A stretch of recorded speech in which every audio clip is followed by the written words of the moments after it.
Sony stabs the competition with a new state of play.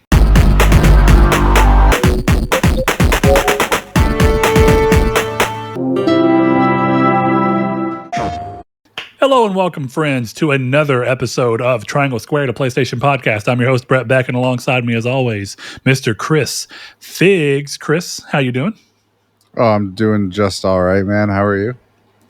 I'm doing okay, but hopefully we'll both be doing better when we get into the meat of the show today, where we're going to be talking almost primarily, like from a news standpoint. Most of the rest of the news is going to be non-matter. We have a question that we'll get to that will cover a different topic, but the big thing, the meat of the show today, is the big, juicy, meaty 6.5-incher that Sony put out with that state of play. And we're going to talk about that for the show. 6.5 inches out of 10. What the fuck? It looks like somebody's breaking into your house, just like Sony broke into our hearts with a new trailer. All right, Chris. So we're going to start. We're going to talk about that. But first and foremost, let's just get into the show the way we always do. There is going to be a community's take this week, which will give us a little bit of technically news that we'll go into. First thing we're going to do is just check in on what we've been playing. And it seems like it's been a little bit of a bouncy week for both of us. Though mine was, I wonder how yours is, because from looking at your Discord activity, it looks like you were true definition of bouncy, whereas I was hardcore staying on one until the next thing. Which is, the difference in our ADHD, I feel like, is that you more often than not are bouncy and I'm more often than not hyper-focused. So let's hear about your little rotation of games you got going here. I've been kind of bouncing around a bunch of stuff. I noticed, you left some stuff off here, but that's okay. Yeah, I was going to say, I feel like I actually platinumed something this week or something along those lines that I'm like totally forgetting. But the main games I've played are Trails in the Sky, first chapter, and Borderlands 4. I guess I'll start with Trails because I have less to say about that. Trails is really good. Obviously, I was very excited for it. Reviews were fantastic. And it's great. It's funny because talking about Discord activity, I looked like I played a lot more games than I did this week. I've actually been kind of just in my own time, just working on one of the more head down weeks I've been, like just writing stuff.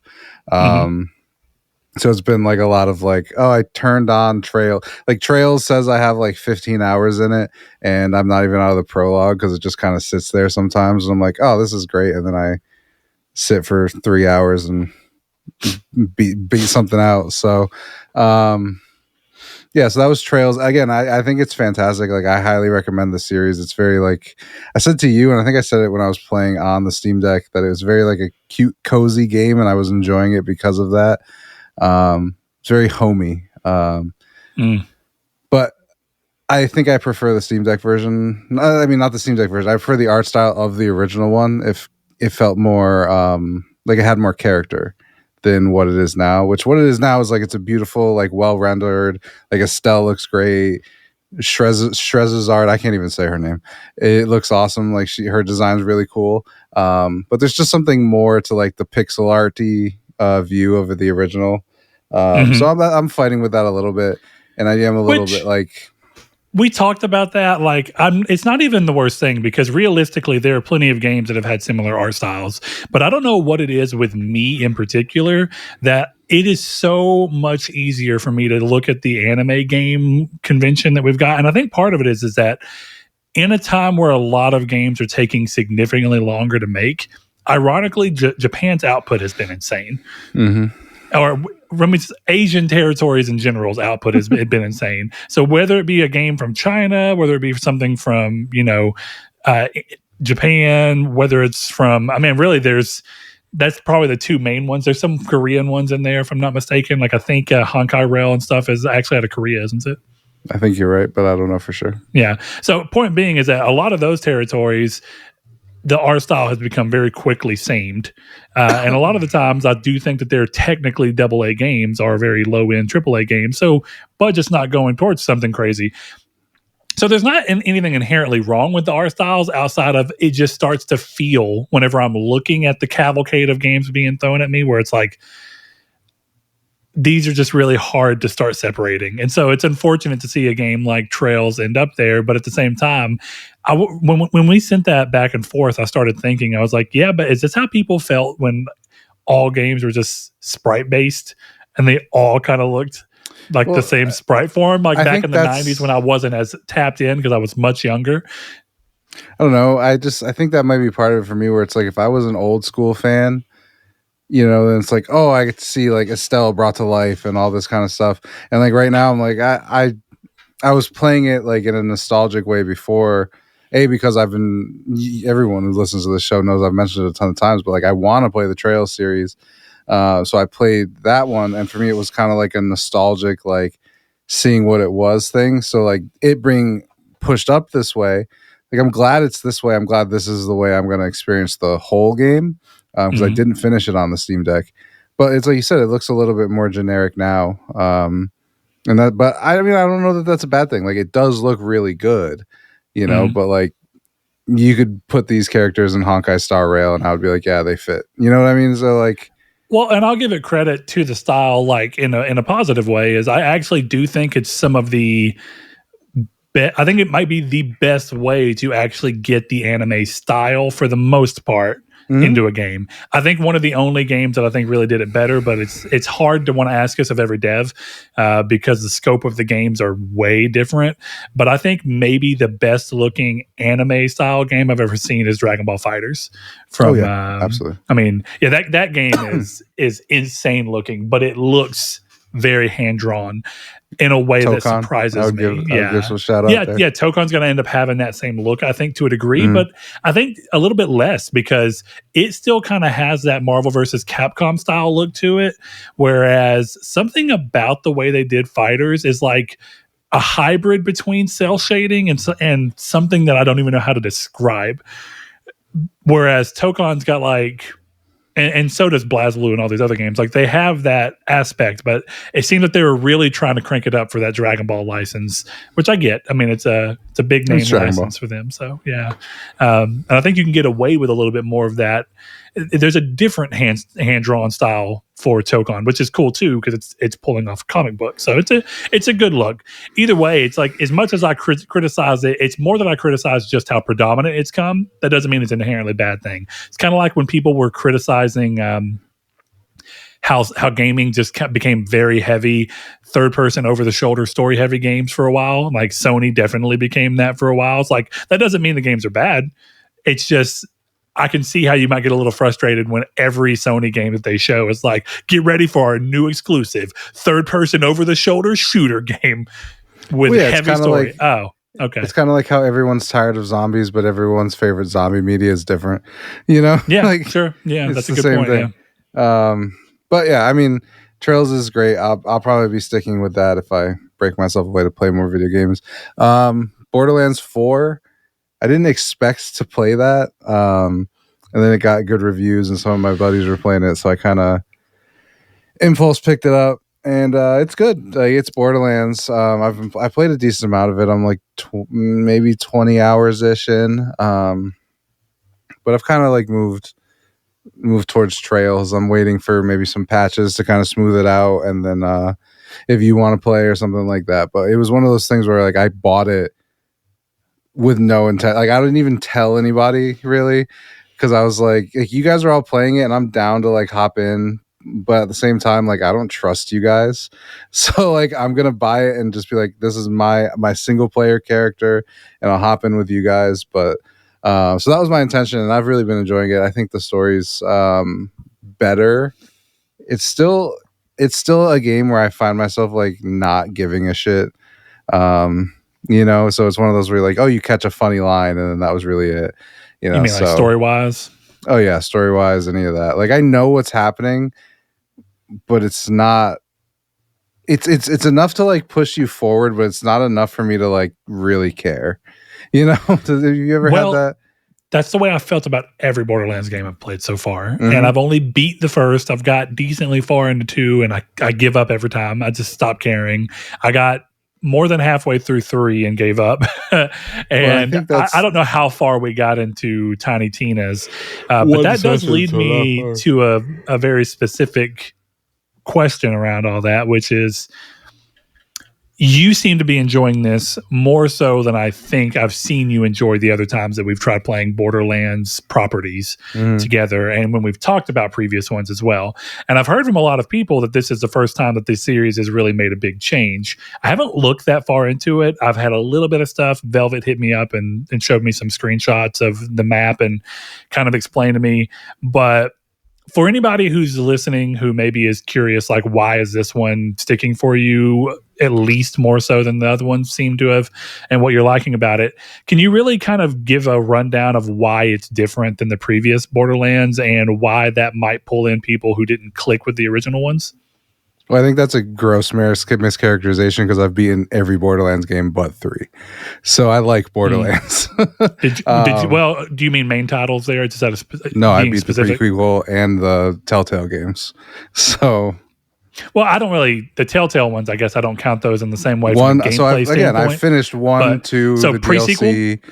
Pre-sequel.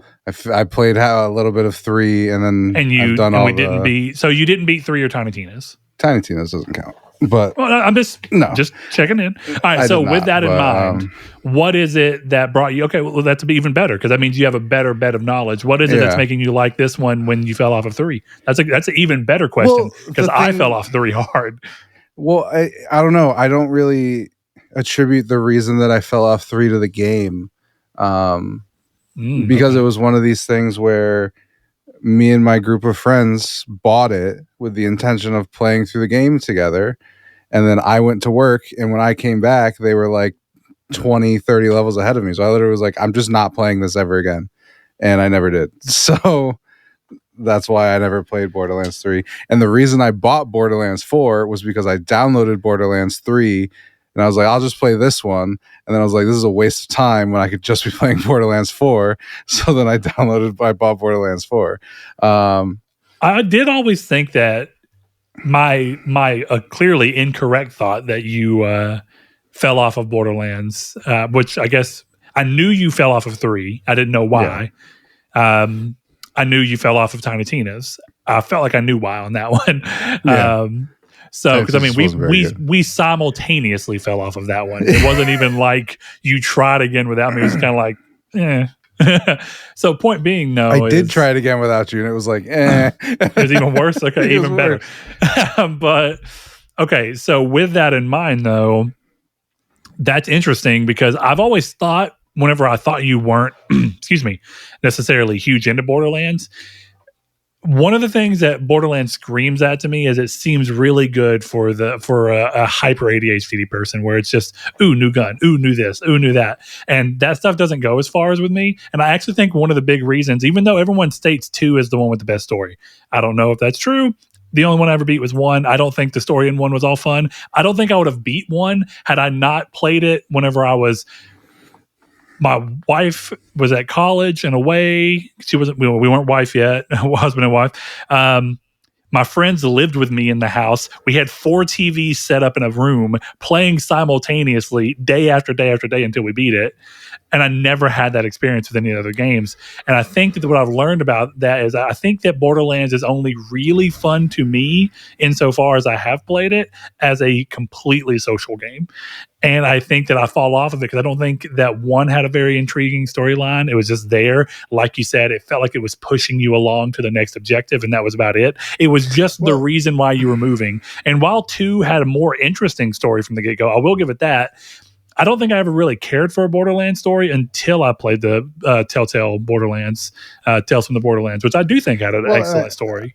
I think the thing that Borderlands and other games kind of like illustrate the difference between the two of us is where like you don't seem driven by like straight up gameplay in the same way that I am, where it's like, and I don't mean that as like an insult or anything like that, but it's the reason that I can play Balatro for 500 hours and you've played it for like what, 20 maybe, if that, probably 50, you know. Yeah. So like, and I think that's any game that breaks like 100, or really any game that breaks like a 60-hour mark for me is, I wouldn't say it's not that I'm driven. I get bored of repetition. And when but there's that's my nothing point, else, is like Borderlands and Balatro to a degree and Slay the Spire, like if you're not more invested in the gameplay of those games, you're not going to play them forever.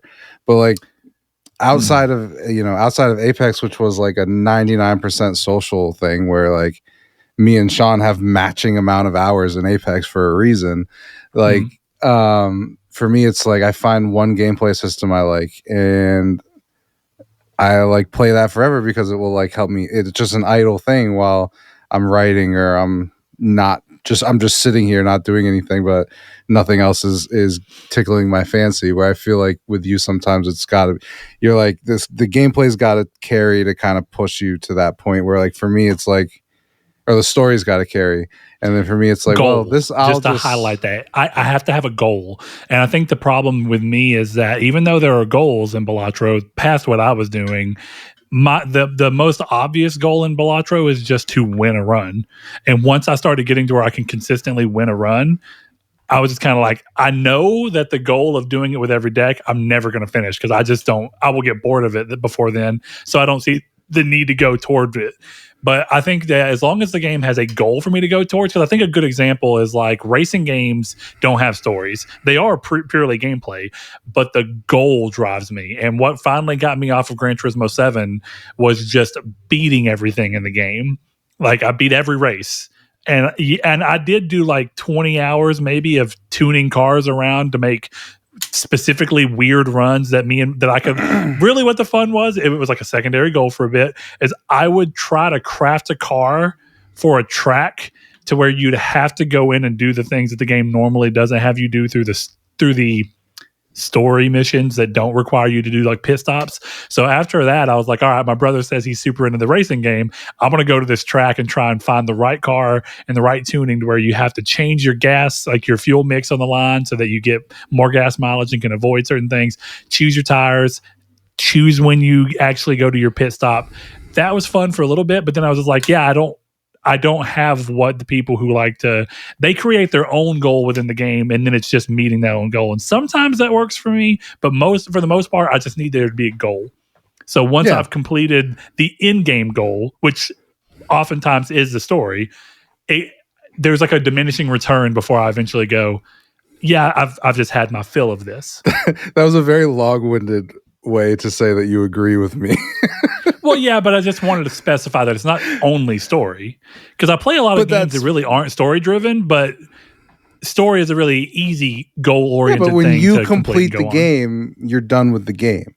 Whether that's a racing game and you finish all the races, okay, you're done. Yeah. Or you beat Inscription and you're done, and like you beat Balatro and you're done. Whereas like I disagree with your thesis. Like the point of Balatro is to master it, not to beat it. Beating it is easy. It can't. Like, I think beating it's one point, the start. Right? But it's if the point of Balatro was to beat a run, it wouldn't be easy. It's trivial to beat a run of Balatro. The point is to beat the run so that you see the mechanics and then you continue building onto those mechanics. And then you mix those mechanics with the decks, right? The point of Balatro is not to beat one or two or a couple runs. The point of Balatro is to master it. Again, assuming that like you're playing it with the goal of spending the most amount of time with it. If the personal goal is like, I want to win a run or I want to beat one gold stake, like there you go. But I'd argue that the point is to beat a gold stake. And then depending on who you are, the point is to keep beating gold stakes. And then it's to get them all on, get all the stickers. And then once you're past there, it's to, can I get a Nay Nymph? You know what I'm saying? So like, that's how I see it with Balatro at the very least. Yeah, I still think depending on the game, right? Like, I think for me, it's once I feel like my investment monetary wise was met with the end game goal, and I feel like I've had my fun, I get to the point where I'm like, I'm okay to move on to play something else. Yeah. I agree. I get it because people go to like Hades and they're like, oh, you didn't beat Hades. And I'm like, technically you're right. I didn't beat Hades, but I beat 2 runs and was just like, I'm good. But that's like, not even close. Like all you gotta do is beat it 8 more times. It's not even close to beating Hades. But like that's the point. That's not the point of the game. The point of the game is not to beat it. Hades is almost the perfect example because it's literally not the point. The point is to continue beating it. The point. I mean, yes, I get that, but so it's funny because I know in a way I'm saying like really I'm creating my own goal, and technically it is in line with the game.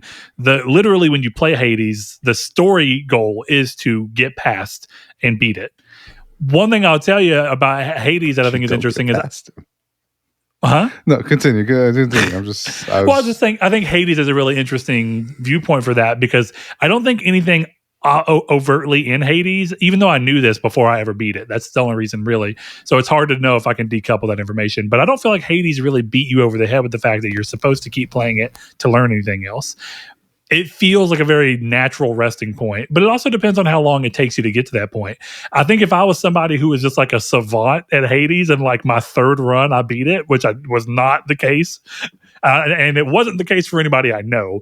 I mean, for most people I know, you're playing Hades for like 15 to 20 hours before you finally complete a run, just by nature of having to learn the material. And of course, like all roguelike games, the game gets easier with each run to some degree, both because of in-game things it's giving you, but then game knowledge coupled together. So yeah, I mean, I get it. But I think that extends to even games that I think are a little different, because I think Resident Evil has two goals. There is the beating of the game, and then there's the completely separate goal for people who like repetition to go in and be like, how quickly can you beat this game? Keep playing it, and change the things. And like, it depends. That's like a diminishing returns thing for me, because Dead Space had that as well. I didn't mind playing through Dead Space a second time, but I don't think I would have done much more. So I'm glad that getting the Dead Space Platinum, which was my goal after beating the story, was just like, oh, cool. Like, I think I've had my fill of this game now anyway, naturally, but I'm sure there's people who just keep playing the Dead Space remake because it's really fucking good. And that's a completely valid reason. It just doesn't work for me long enough. Eventually I hit a point where I'm like, I need either a really long break, and I may, very rarely, but I may come back to a game that is like that. And then more often than not, it's just, what else is out there? Yeah, I don't know. I love Balatro. Speaking of Balatro, that's on my list. I beat all the decks on Gold Stake. I was so excited. So you have Gold Trophy 1 and then 168 in That's parentheses. Not what that says. That says 1,168. Oh, Lord. That was your 1,168th gold? Yeah, I just thought it was funny because we usually put the platinum number on. Yeah, I was like, good. I've been going for this longer than most platinums. So yeah, it felt really nice. I definitely almost teared up when I did it, because I was like, so when I did it, I got double Yorick's, which is every time you discard, you get 1x molt. And then right at the end, I found a blueprint. And I was like, oh, this run's over. Like, I don't even have to try. So yeah, it was really nice. It's funny because I sent the message in the Discord a little early before I'd beaten the run. And then I'm like, uh-oh, I really hope one of these boss blasts doesn't fuck me over. Yeah, because that was a bit premature then. It was. But thankfully it didn't. Well, you can see it because I sent like boys or something like that, and then like 10 minutes later I sent the actual message of what had happened. But yeah, it was really exciting. I was very happy. So now that goal is out of the way, I'm trying to get the Gold Stake stickers on all the Jokers, which has been easy in some ways, but like really frustrating and annoying in other ways, where it's like there were some runs where like I just win and it's easy because I'm playing Plasma and Anaglyph. They're both easy decks. And then I knock out like 2 or 3 or 4 even. Or 4 even. And then one run I knocked out 1. It was a little deflating because it's like I'm using Photo Chat because I know this will win, and then I've used 2 more of these, and there's one thing I didn't need. So it's going to be interesting. There's like a lot of Jokers that like I don't understand how to use. Like, I don't know if you know the Joker Obelisk, where it's like you get 0.2 molt for every hand you play that is not your most played hand. And I don't understand how you're supposed to do it, because something always has to be your most played hand. Yeah, but if it just means like that if I have two, but you can keep alternate. You can alternate between two, like right. You could always do a How straight and then a could you, flush, though? and then Because you think could play about- the straight when your flush is high, and you'll get it, and you'll Right. bump up, and then the next time, basically every other turn you can play one. That's what it is. That's and you what get a I mult every other turn. that's what I thought, but I feel like if they both have to end up being tied at one point. Yeah, right? You'll eventually So then- waste it unless you go to a completely but the way that builds in that game run, most of the time you're pushing toward a hand or a couple of hands. Yeah. So I'm a little nervous about some of them, but that's why I like doing it with Anaglyph, even though it's a little bit harder of a deck. Because Plasma, you've played Plasma, it's easy. It's just like get chips and you're done. Where like Anaglyph Plasma's fun. Anaglyph is basic Balatro, but you could end up stacking like 50 jokers, which is like why I kind of focused on that deck. So I'm hoping I'll just pull some of the hard ones out of there. Like I got Matador, which is a horrible joker, and like that. So it's worked. So I'll talk to you guys in 2 more years when I get the Balatro Platinum. That will be the most probably deserved platinum I've ever seen in my life. Well, I think that's the thing is, if you can't tell, I do genuinely just love playing Balatro. Like we were talking about it in the sense of like trophies, but like I will play Balatro when I get the platinum. Like I will not stop. I can't wait for 1.1. So nice. What have you been playing? Good list, man. It has been a fucking Vita renaissance. I don't know what the hell happened, but basically downloading golf just made me go, yeah, the Vita's pretty fucking cool. I like this thing a lot. And I feel like every time I step away from it for a while and come back to it, I'm always like, I'm going to play like 4 or 5 games and be super head down into this. And then I'll put it back in its little cubby for some months or maybe a year. And then I'll pull it back out. So as you know, I was playing Hot Shots and I got to a point where I was just getting, I hit the filter in Hot Shots. My own skill curve and what the game is demanding of me, I just can't win this tournament bracket that I'm in. And so I realized that I've had this game for like a decade, and it's a little Diablo style game that came out on PS3, and I played it at launch on PS3 with a friend one night just for one session because it was like a $7. Maybe $15, one of those two, game on PS3, but with no platinum. I wasn't in the trophy hunting at that point, so it didn't matter.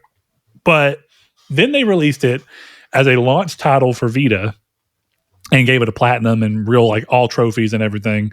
It's a game called Dungeon Hunter Alliance, and I literally have the cart. I've had it sitting in my case forever. And so I thought, I've never beat this game. I should just throw it on and just see if I even really like it.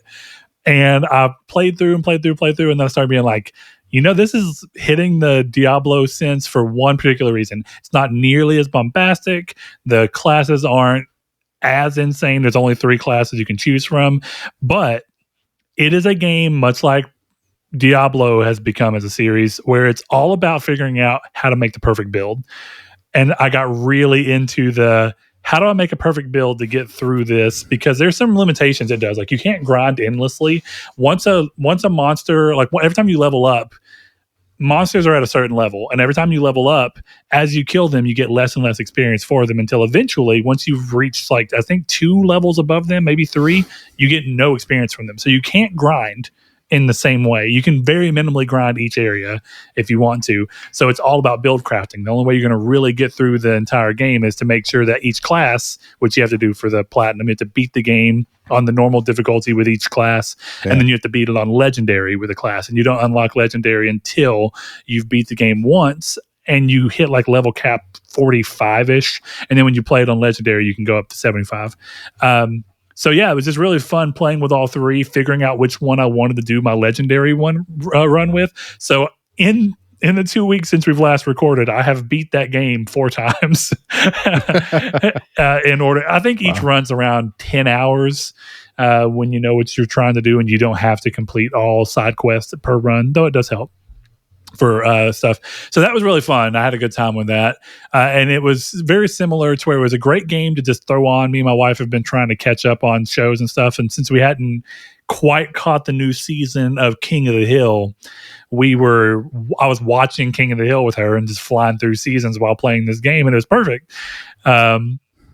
So I got through with that, and in the middle of playing that, I was like, the new Sonic game's coming out, but Racing Transformed is a great game that I never got to fully beat on PS3, and I never played the Vita port.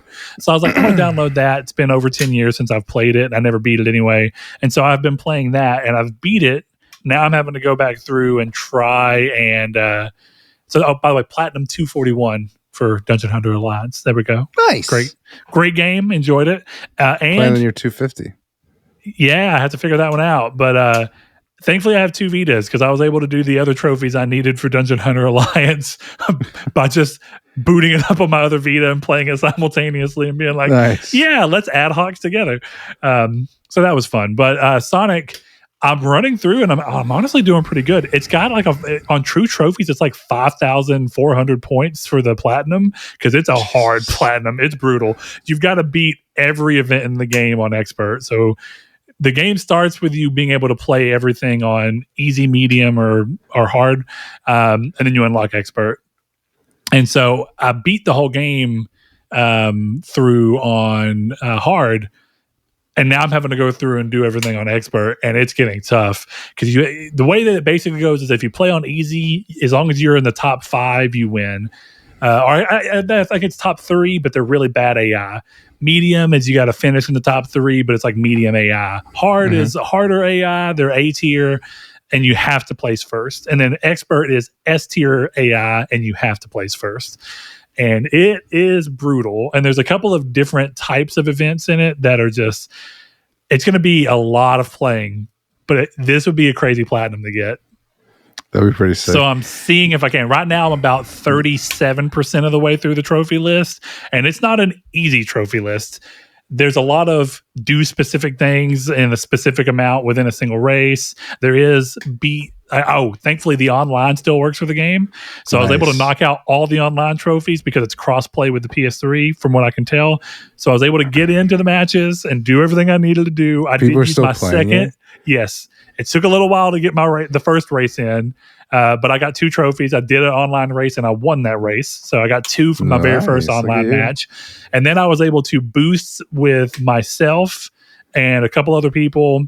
So I just got my other Vita and booted it up and logged on and match made with that because there's a trophy called Team Sonic, and I got it earlier today actually, where you have to play with Sonic, Knuckles, Tails, Amy. I think there's one more, all within a single online race. So cool. I've knocked all those out. Now it's just the absolute grinding out brutal trophies. Yeah, I have to beat the entire game on expert. I have to unlock all characters. You think you're going to do it? I'm going to try my damnedest. I'm doing pretty well, but I'm wondering what my filter will be. Of those games is like I would be willing to bet you unlock the last character by beating the game on expert, which is probably the last thing you have to do for trophies. It's like you're going to unlock that last character and never touch them again. It's like actually, I'm curious. I need to look and see. That might be the case, but I don't think so. I think because you can see through the map.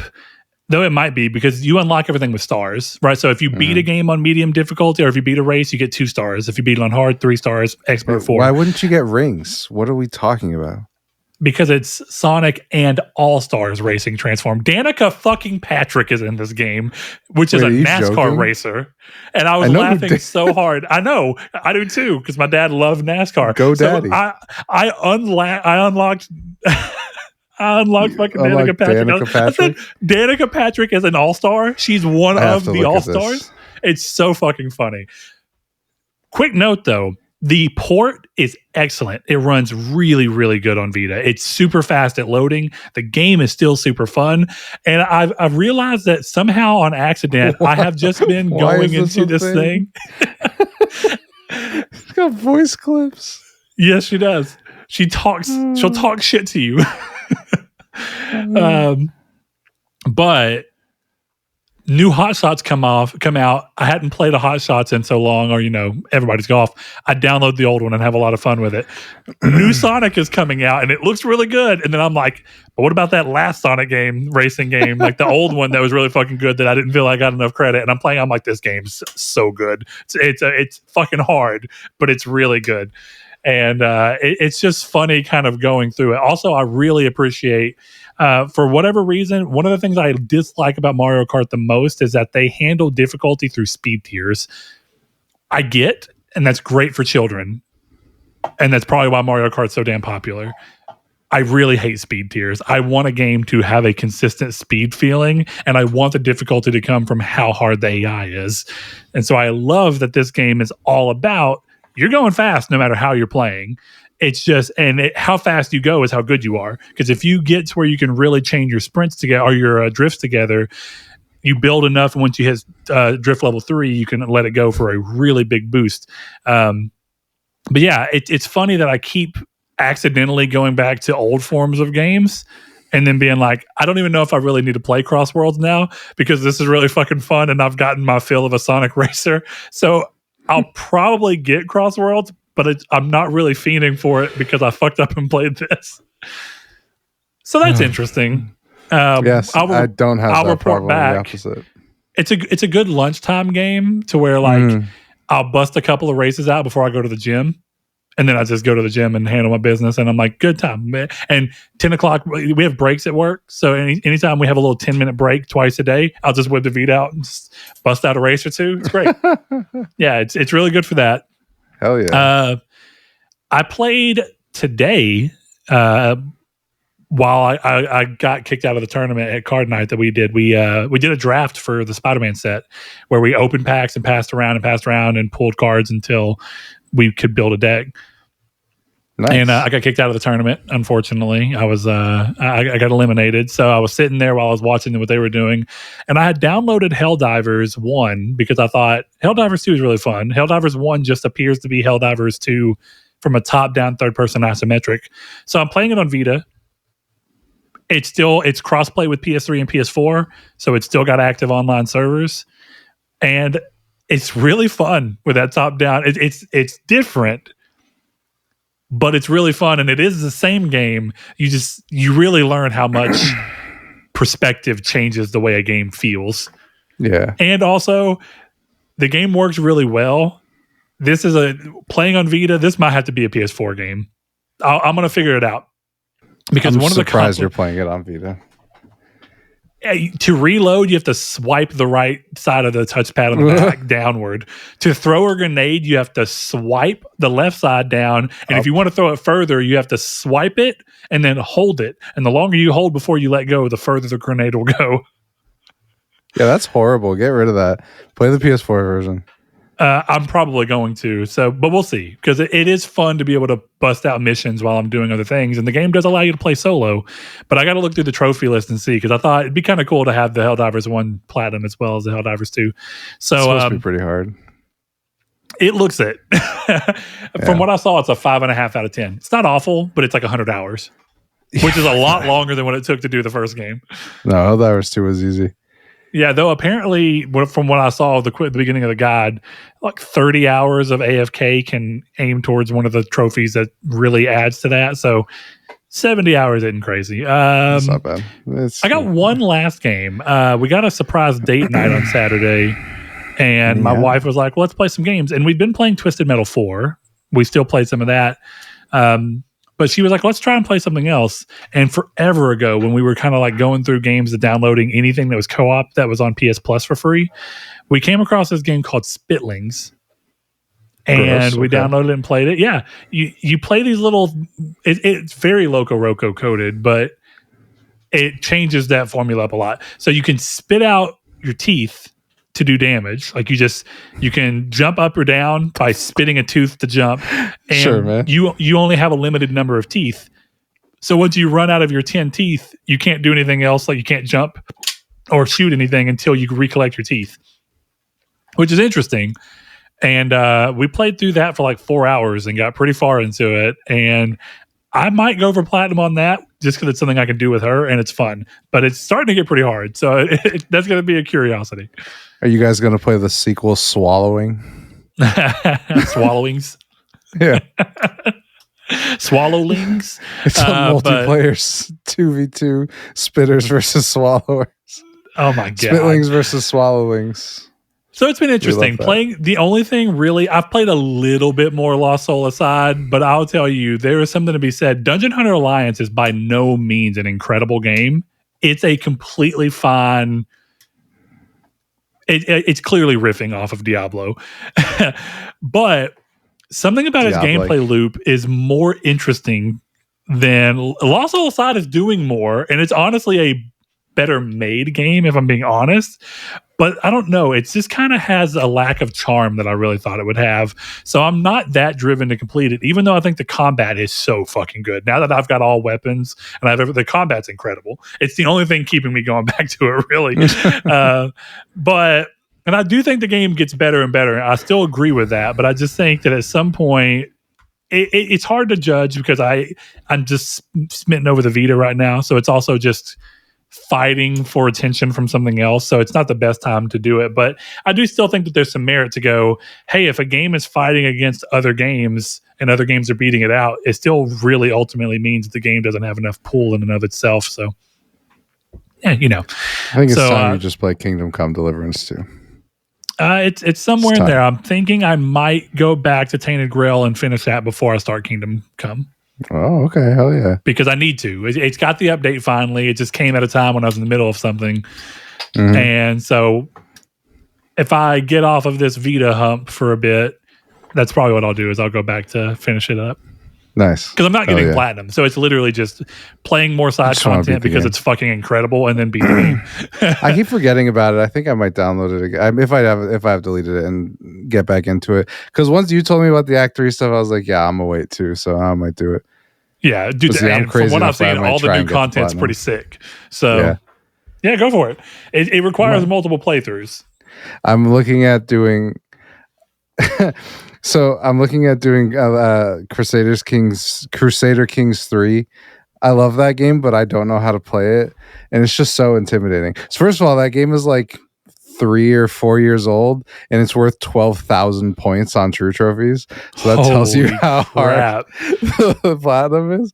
But then Tainted Grail is worth 3,800. That's not bad. It's pretty good. It's pretty good. Yeah, for sure.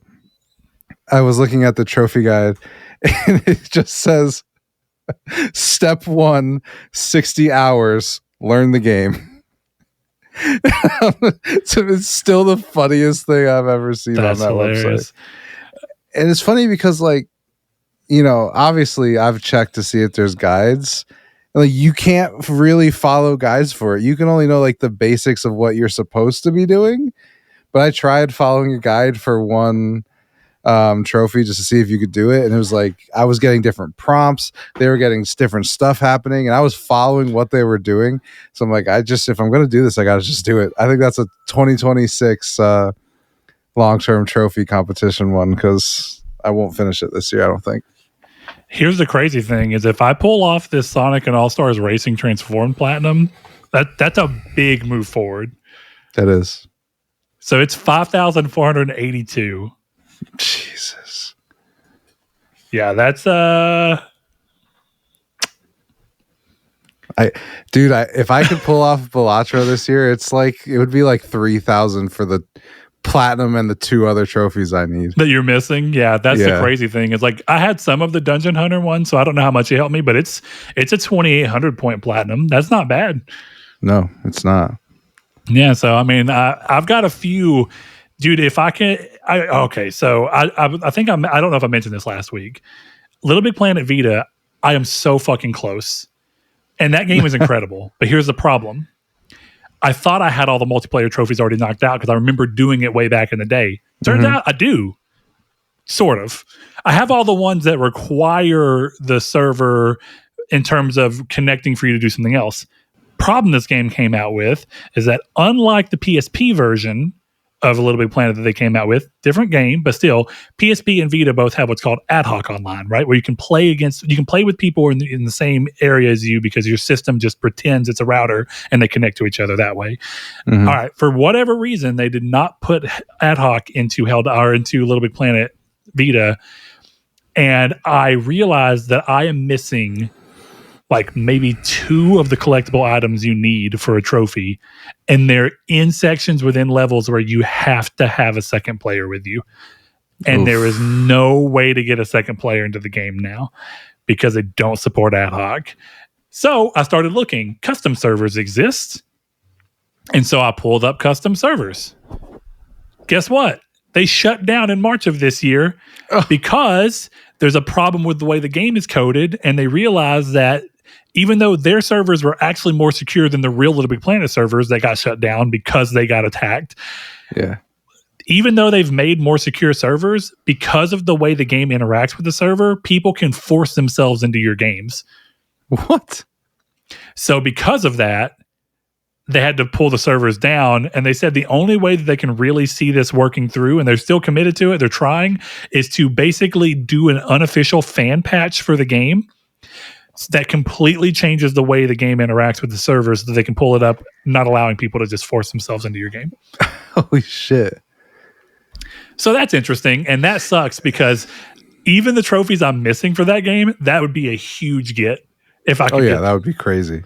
But I'm not even going to bother with the rest of them knowing I can get the platinum. It's not worth it. I love the game, and part of me just wants to replay it because it's an incredible game. And I did play like an hour of it just having fun before I started looking at trophies again. And I was like, oh, I'm so close. It's not going to happen. So I'm 42% of the way, I'm 75% of the way there on the main game.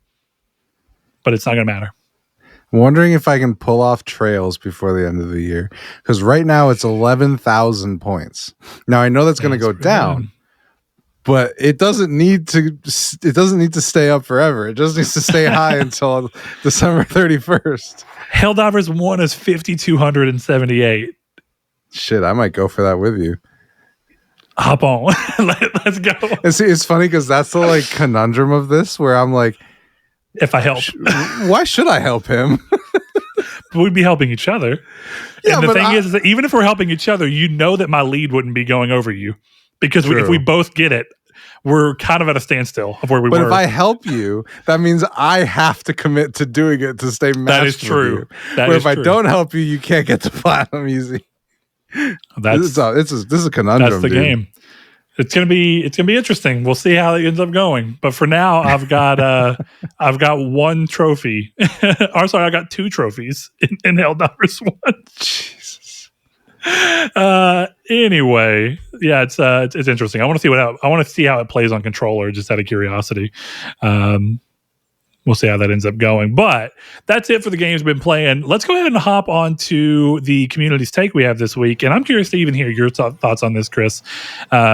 So Sony recently unveiled what they called franchise rewards, which, whether intended or not, will feel to many like a replacement for PlayStation Stars, the loyalty system that Sony began shutting down back in July. This new program, though, it aims to allow players of various games to commemorate in-game achievements with merch by having like a limited time thing going on where players can earn specific trophies to qualify for specific merch. This is reminiscent of Bungie's similar push to allow people who complete raids after launch to obtain gear before a date to show off in style, meaning Sony might be borrowing more than just their games as a service sensibilities from Bungie, taking a different idea. First of all, what do you think of this new program? And second of all, do you think it'll actually be properly supported where prior initiatives have been short-lived and shut down? So I'm going to go ahead and start with everybody else before we get into the meat of what you're thinking there, Chris, because I am curious to hear yours on that too. First thing we have is from longtime listener, longtime friend of the show, Jehudi MD, longtime patron.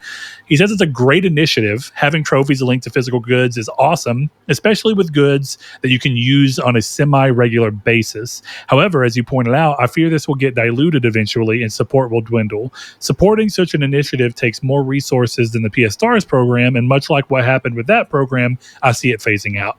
But Nintendo's Platinum Points program continues to thrive, and while they stopped their old gold points program, much like PS Stars. They keep adding merch to the platinum points program. So who knows?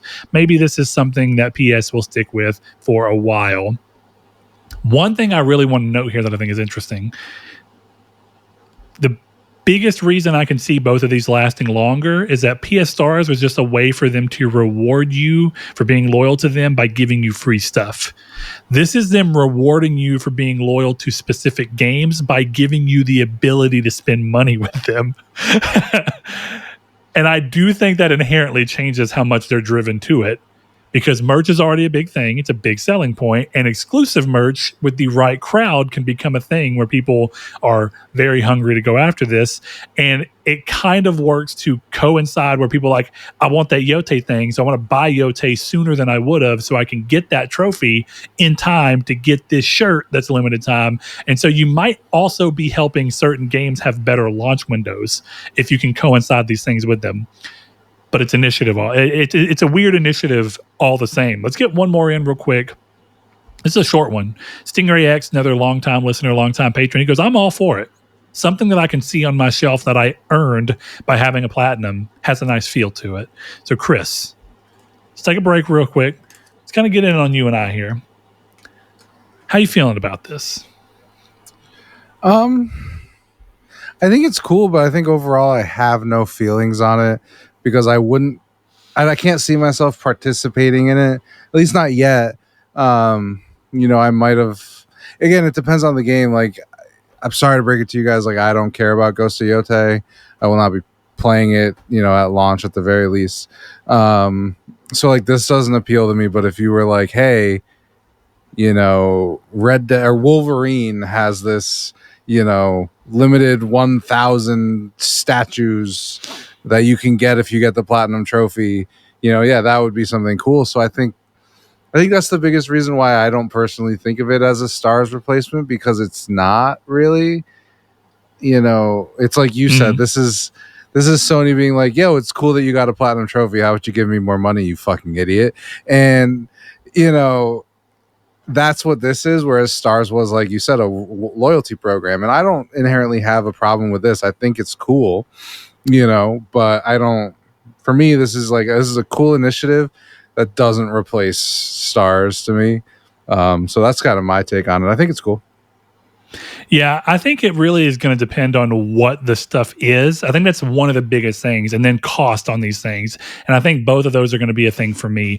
I think it's a cool idea. I see no reason that it can't exist. I think that this should still exist beside a more traditional loyalty program.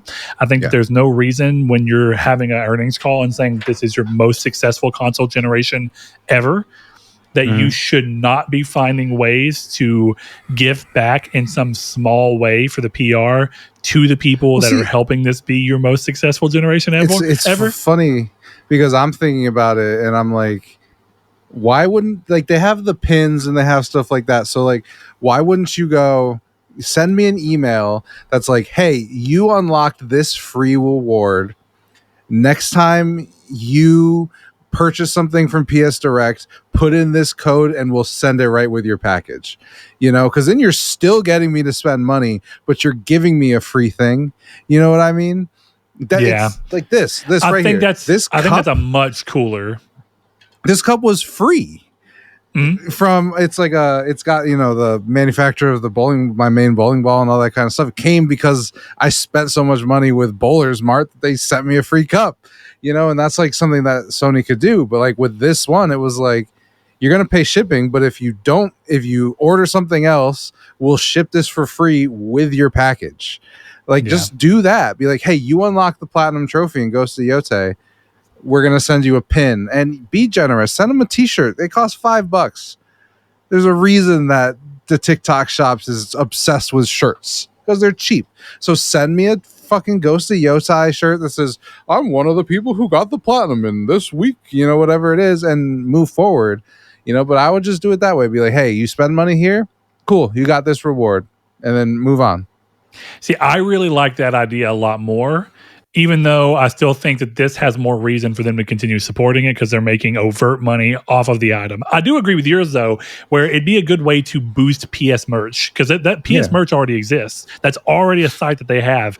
Just push people towards it and go, hey, you got the platinum in Ghost of Tsushima. How about you buy this cool shirt? And since you got the platinum by this date, we'll include this platinum pin for you. Exactly. And that is a much cooler idea because once you actually go, I'm on the Ghost Rewards site right now. I do have both of these trophies. I have earned them by the deadline. I could get them. And I actually like pins. You can't really see it out of camera, but I have my backpack here that's got all the pins in this little top section, and they have to start moving towards the bottom section for various things. I've got a Hollow Knight pin, Kingdom Hearts pin. I've got a Hunter and the doll from Bloodborne as like little chibi figures that are on there. Got a Dark Magician, Uncle Iroh. I like pins. I think they're cool. I don't ever wear them on my clothes, but I think something like a backpack is really cool. But I think $25 for a pin is kind of insane. It's crazy. That's a really insane. And then I still have to pay to get it shipped to me, from far as I understand. That's crazy. I think it's okay for you to give me a pin that probably costs $2. Probably not even that. Just send it to me as long as I'm spending money elsewhere. And then I think that that's a better give and take. Then I think you have the flip side where my height puts me in a really weird spot where most shirts that I buy I wear a large, but if I wash my shirts and dry them, and with my normal clothes, they all shrink upwards because of the way shirts are made. And since I'm so tall and my torso's longer, they shrink upwards. So I can go to an extra large, but then they still shrink upwards. Normally not enough for it to like show my belly or anything. But now, even though it fits lengthwise, it shrinks upward and it looks massively wide. So it looks like I'm wearing a blanket. So as you can see from the shirt I'm wearing and all the shirts that I normally go, I've stopped buying shirts entirely because I work at a place where I can get shirts printed for whatever the fuck I want to on them. And I've found a site called 3Fit Theory where they send you 3 shirts that are not traditional size. They have like T sizes, I sizes, and they each have numbers between them. And so they send you 3 shirts, and between the 3, you figure out which one fits you closest. And if none of them do, you send those back and they send you another one. And once you find your shirt size, you can go to their site and just order shirts that are that size. There's nothing on them. They're blank shirts, but you can get them in various colors. They're really comfortable. They're made out of polyester and cotton, so they don't shrink. I really like the shirts. And so I've just started getting every shirt that I want made. This is one of my band shirts. Just because I was like, I want a shirt with my band stuff on it, so I'm just going to get it printed and made. Look at that shit. Got a whole back. It's cool. And it's significantly cheaper because I can just buy the shirt for like $13, send it off to get printed for like $3, and guess what? I've got a custom cool shirt for like $16. It's great. Not bad at all. Love it. So for me, $30 for the chance to buy a shirt that's going to shrink on me anyway is a big no. But that's not for everybody. So I'm not, that's just how do I view it? Not too great because of that. But yeah, I think that your little alternative there would have been a better business synergy plan. Yeah. I know that in a way this still is synergizing with their merch site because it's clearly this stuff is coming from their merch site. But why not just get me to buy other things that you're making and then include certain things? I think it's just so shitty that they're making it like, we're incentivizing you to play our game so that you can spend more money. If that's your goal, just put these fucking pins and shit on the website. Just let me buy the pins. Why do I need to platinum Ghost of Yote to get the shirt if I have to pay for it?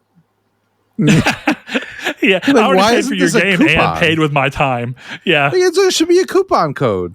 Yeah. You can buy it or code and you get free shipping, whatever. Well, that's the thing. If it's going to be something to reward you for the platinum, I do think it feels much more spent. As long as you buy something with our merch site and include this shirt or this code, you get the item for platinuming it. And fine, fuck the shirts. Make it all pins. That's a cool idea too. I think that's actually a much cooler idea if they're always pins for platinums like this is. And if you can only get them if you platinum it, cool. But that makes even more sense for it to be, we send you the pin for the platinum so long as you buy something else. I'm sure someone would complain about that, but I think less people would complain about that than going, oh, thanks for the opportunity to give you $25 for a pin. It depends on how you feel about it. I might even get this because I do like pins and I think it's a good looking pin, but $25 is a lot of money. It's just for a pin. But again, if this was like $15 or $10, okay, cool. I agree. So, but now games are 70 and then there's tax, so it's 75. So if I want to get the game, platinum it, and get this pin, I've spent the $100. Oh, and that's before shipping. 113.13. I have to see if there's any shipping costs on there. So 13, yeah, that 13. one's interesting. Really? Yeah, I'm not making that up. That's what the shipping price is. That is awful. It's horrendous. Awful. That is for something that weighs like 2 ounces. Yeah. But you have to understand, it's prestigious because you have to get the platinum trophy. That's why it's worth more. Yeah, pay for the privilege. Exactly. As they like to say. God bless America. So look, we've got some more on there. We got one of our other patrons, Mr. RMG0731, says, as with any Sony rewards program, it will be short-lived, just like its games as a service approach will be when they keep failing. Sony's got Helldivers. Brutal. You can't call them a failure. There you go. Josh Ayers with another short, sweet one. I think it's a cool idea. I'm definitely going to try to get the Ghost of Tsushima pin and maybe the shirt. And then lastly, over on Twitter, X, whatever you want to call it, we've got Mr. Sweet Gran Turismo, usually Jones. He goes, it will not last. PlayStation has some of the worst marketing / promotional people in the business. Whether it's this, stars, lack of cool console plates, shitty controller designs, the naming of plus tiers, they are fortunate their competition sucks too. I mean, yeah. Can't really disagree with any of that. Yeah, that one, it's honestly how I feel about a lot of PlayStation's. PlayStation's biggest marketing flex is that they were smart enough to just name each console the name of the console and the next number. And look at that. Yeah. The one time that they didn't do that and they decided to call it the PS Vita is their biggest failure they've ever had. Which is sad because Vita's a way better name than PSP. I agree, but also PSP is a lot more like intuitive. You go, oh, it's a PSP. So I genuinely think the Vita might have done better if it was just called the PSP 2. Fair. Dude, some of the prices on this fucking website are insane. Looking at the PS merch. Yeah, like they're this bad. Last of Us bag is... That's not that bad. But this fucking Horizon Forbidden West OST on vinyl, $118. Are you joking? No way. I'm dead ass. I'm looking at it. It's $100. It's on sale. 320 gram vinyl. How thick is that vinyl? That better sound rich as shit. Dude, it's on sale for $170. There's no, I mean, I know that's probably multi-disc. That's still. Yeah, I mean, I spent less than that for the collector's edition version of the Nier and Nier Automata soundtracks. Better soundtracks than Horizon, by the way. Yeah. My Persona 5 one was $40. Someone else who's... And that's got 6 too. That Nier one was $100 and it's got a beautiful casing and each one is in this absolutely gorgeous thing with like custom art for Kaine and everything. I haven't opened mine, so I haven't. But it's $100. So it's, I have some frames that are worth more than this will ever be worth and cost way less money. That's interesting. So there we go. That's our community's take for the week. But before we get into the big topic of the show, we got one more piece of house cleaning we're going to do, and it's over. We got one that we'll save. Do you want to do the Jehudi's question now? Just knock both out and end on the throw. Okay, we're going to do both. Let's start with the fun, simple, stupid one. We're going to have some fun here. The age-old question, courtesy of Game Facts. This comes from Jehudi MD. How do you put on your socks and shoes? There are 5 options. Sock, shoe, shoe. Okay. Sock, shoe. Sure. I'll put them on either way. I'm not consistent. I never wear socks, so it's always just shoe. Or I never wear socks or shoes. Now, look, I think 99.8% of people that are answering this question are probably within the top 3 answers. I would say maybe the 4th. There are a lot of there's a lot of madness out there of people who just wear shoes with no socks. It blows my mind. I don't get it. It's funny because I see this, like, you know, that Ashton Hall guy. Like, I know you've seen the video of him like doing those sprints, and then he Okay, well, maybe you haven't because you're chronically offline. But that is very true. Okay, so there's like a bodybuilder dude. yeah, he was getting roasted because he was doing this like morning routine video that was super cringe. And there's actually one moment where he's diving into the pool and it shows him jump at like 9:36 in the morning and land in the water at 9:40. It's fucking hilarious. But the point is, he's like this upscale, like, I'm a businessman for doing nothing. I go eat at these expensive places at 4:30 in the afternoon because I have to be in bed at 5 o'clock so I can wake up at 3 a.m. But he just does it with no socks. And I'm like, that's just, it's trashy. Put on some black socks like an adult. Wild. What's your answer to the question? Okay, so I'm going to go ahead and throw it out there. This is going to seem crazy, but I promise there is with reason. And it's only something that's happened in the years since the reason started. Okay. For the vast majority of my life, I was simply sock, shoe. Mm-hmm. Then I decided about 10 years ago to get another dog for my dog to have a friend around the house. You met her, Bendy. She's a long hair Australian Shepherd. They have two coats, and she sheds so goddamn much. Here's the thing. Most people don't have their socks and shoes beside each other necessarily. You normally put your socks on, walk to your shoes, put them on. Correct? I think that's pretty common for most people. Like you put your socks on and then you walk to where your shoes are to put your shoes on. Most people, yeah. So, in the mornings, when I'm putting my socks on for the day, I've not had time. We sleep with our door open because we have dogs and cats, so they wander through the house in the middle of the night sometimes. So when I'm going to put my shoes on, Bendy's hair has shed everywhere and it's drifted. And in the middle of the night, the air conditioning turning on has had time to just pull all the hair out while it hasn't quite made it to the air vent to try and suck it up. And I haven't had time to clean it because I got to go to work. We do that later. We do it once a day after work. Because of that, if I walk too far throughout my house, I will have loads of white dog hair all over my black socks. And I mean like chunks sometimes. Mm-hmm. So I have to make a concerted effort to put a sock on my foot, put it into the shoe, and go ahead and tie it before I ever put the other sock on. Because if I put the sock on and then try to put the other one on, I have to just keep both my feet in the air. So I am now sock, shoe. And I understand that that's crazy, but I'm not a madman. I didn't always do this. It came about as a response to a problem. I think the question is framed wrong because I think the question is, where do you put on your socks? The question That's is a good not question too. Who puts on this, how you put your socks on. Because sometimes like I'll grab my shoes and put my socks on the same time. So if I have a pair of socks and I have the shoes, I'm going sock, shoe. I don't know why that's crazy.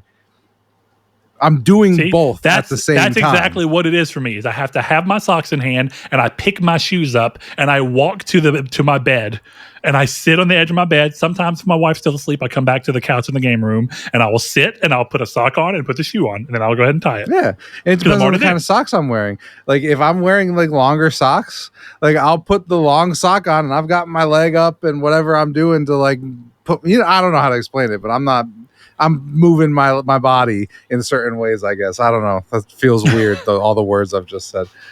But,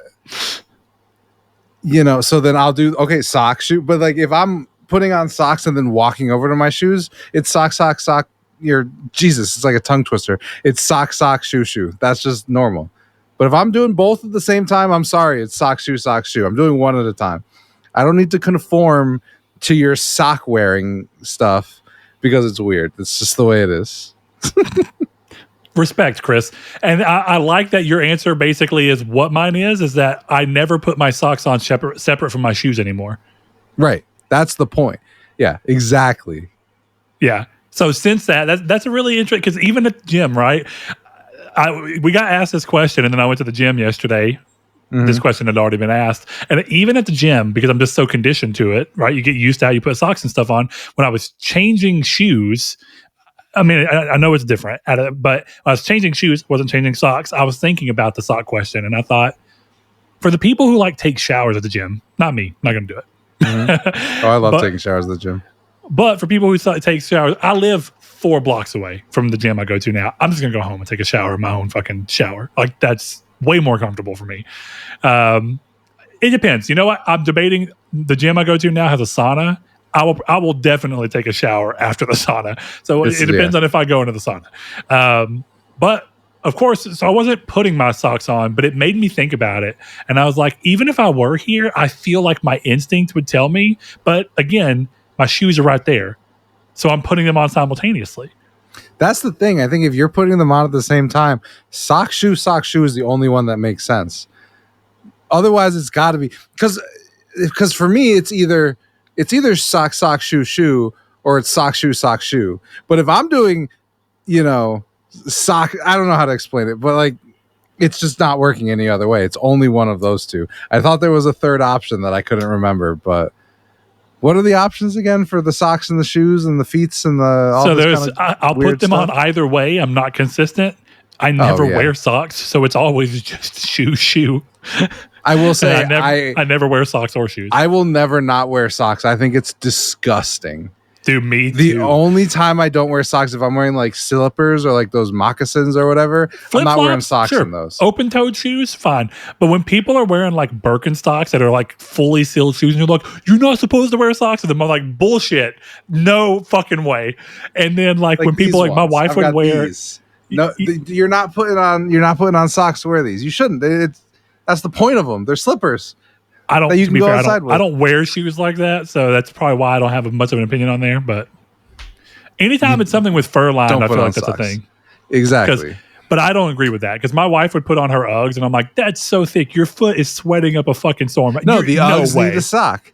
The Uggs. This is like an indoor shoe that I can go out to my car with. Like that's what these are. Like you're not wearing socks. Yeah. It's look, and then we have Blake over here. If you do sock, shoe, you're an insane person. I think we just proved systematically that is not entirely true. No, absolutely not. Yeah. Now, if you're putting on a sock and then walking to where your shoes are and putting one shoe on and then sitting back down and putting a sock on and then walking back to your shoes and putting one on, that is insane. That's psychotic. But I think it would be weirder to go sock, shoe if you were at your shoes. Yeah. But again, are you a bend over to put the sock on guy? Yeah, I am. See, I'm not. I'm a sit down and bring my leg onto my other leg and put my sock on, and then I put my shoe on. Then I'm throwing that bitch down and I'm putting it back up on the other leg. I can see that. So look, that's even on the lift up, my thought process is like I have my leg up to put the sock on, and like I don't lift it up, but I like lift my leg at an angle, right, and have your foot up, and I put the sock on, and then while it's up, I just go ahead and have the shoe untied and loosen it up so I can slide it on over. So it's like. I think it's a really similar motion, but it's my thought process. I'm already working with this leg. Why would I set it down just to lift it up again to put my shoe on after I do the other leg? Now I'm lifting my legs twice as many times for no reason. This is such a non sequitur for a gaming podcast, but like I've been having this issue recently where I bought shoes that are my size, and it fucking hurts so much. And I don't know and I was telling my mom was like, the shoes are too small. And I'm like, no, you don't understand. I'm a size 11, but I've been wearing a size 12 forever. Okay, but hold on, Chris. This is a very important thing because I wear a size 13. And I used to. Here's the problem with a 13. Much like with jeans, a 34, 32 is not the same across all jean manufacturers. Correct. It's just not. Conversely, for shoes, a 13 in one is not a 13 in the other all the time. Most shoes I wear, I can wear a 13, no problem. A couple of shoes that people like, I cannot wear a size 13 Converse. Doesn't work. It's too small. Yeah. So I don't wear Converse because it's really fucking hard to find size 14 anything. Problem is these are like nice, work like non-slip shoes. Like they're nice shoes. I'm not sending them back. That shit was expensive and I've already worn them. So it's either buy another pair full price and I'm fucked, or I have to deal with these shoes. But dude, if they're hurting you actively, they're the wrong size. Even if they are the right number for you, usually they're not. That company sizing is not standard. But it's like I was telling my mom. It's not even that they hurt all the time, but they're very clearly tight. Yeah. And I'm like, that feels like it's what it should be. But then after a long time, my fucking pinky toe's killing me, and it's like, okay. Okay, that's what I'm about to say. If it's at your toes, the shoe is too small. If it's at the top of your foot, every now and then I'll tie my shoes that I wear for work too tightly, and so the top of my foot will start to kind of like throb, and I'm like, my blood pressure is like up because of this shoe like cutting my blood off. So I'm like, I got to loosen this up. But I think that's the big difference, right? And if it's like hurting on the sides of your feet, then it's like the shoe's not wide enough for you. It's too narrow. So it's like where the pain is tells you. It's definitely not wide enough. So it sucks because they're really nice shoes. And I'm like, I like these. But then, of course, like my KM fucking walked away like the douche he is. And then, so now I'm like, I bought these nice shoes because I've been out on the floor, like talking to guests. And I got to put on my shitty old shoes and go back into the kitchen. It sucks. Such as life. We got one more question before we go into the finale of the show here. So we have patron. Oh, look at that. I moved off of the thing real quick. Anyway, we have our patron, RMG0731. He says, what are everyone's thoughts on future console landscape? It appears that Xbox is starting to be removed from the major retailers in the US as we saw them do externally. Are they ceasing production on hardware altogether, preparing to try to launch whatever the next thing is super early to get ahead of Sony, or just selling whatever stock they have built up for a profit? Kind of a multifaceted question. I think the first thing we can probably knock out is, what do you think of the future console landscape? I think there's a few ways to look at that. I think my first thing is going to be there. I think that this generation has unequivocally proven that the console manufacturers are 100% done with selling the system at a loss in order to make profits on the software and accessories. And I think the reason is kind of double fold. I think the first is that components aren't going down in cost the way that they were. They really aren't moving nearly as much as they were. They still are moving, but it's less. And then I think you couple that with the fact that they've now twice launched a console selling at a very small profit, and everyone bought. And they lowered the price of the PS4 generation, probably because the hardware lowered. So they were probably always making a profit because the hardware was in line. But now that the things aren't dropping quick enough, and instead tariffs and other things are going on, I think what they've realized is if they don't lower, consoles are still selling. The PlayStation 5 is still selling pretty damn close to where the PS4 was in its console generation life cycle, meaning that if all things, if everything else goes along, nothing else is changing, the PS5 will perform somewhat similar to the PS4. Why should they ever sell at a loss if they don't have to? Now they're making a profit on both ends of the business instead of being a loss leader. This is like Costco choosing to get rid of the $5 chicken, which could happen one of these days. I'm just going to throw it out there. It's a loss leading item, right? It's chicken bake. And it's already like Walmart's already lost $5. It's $6.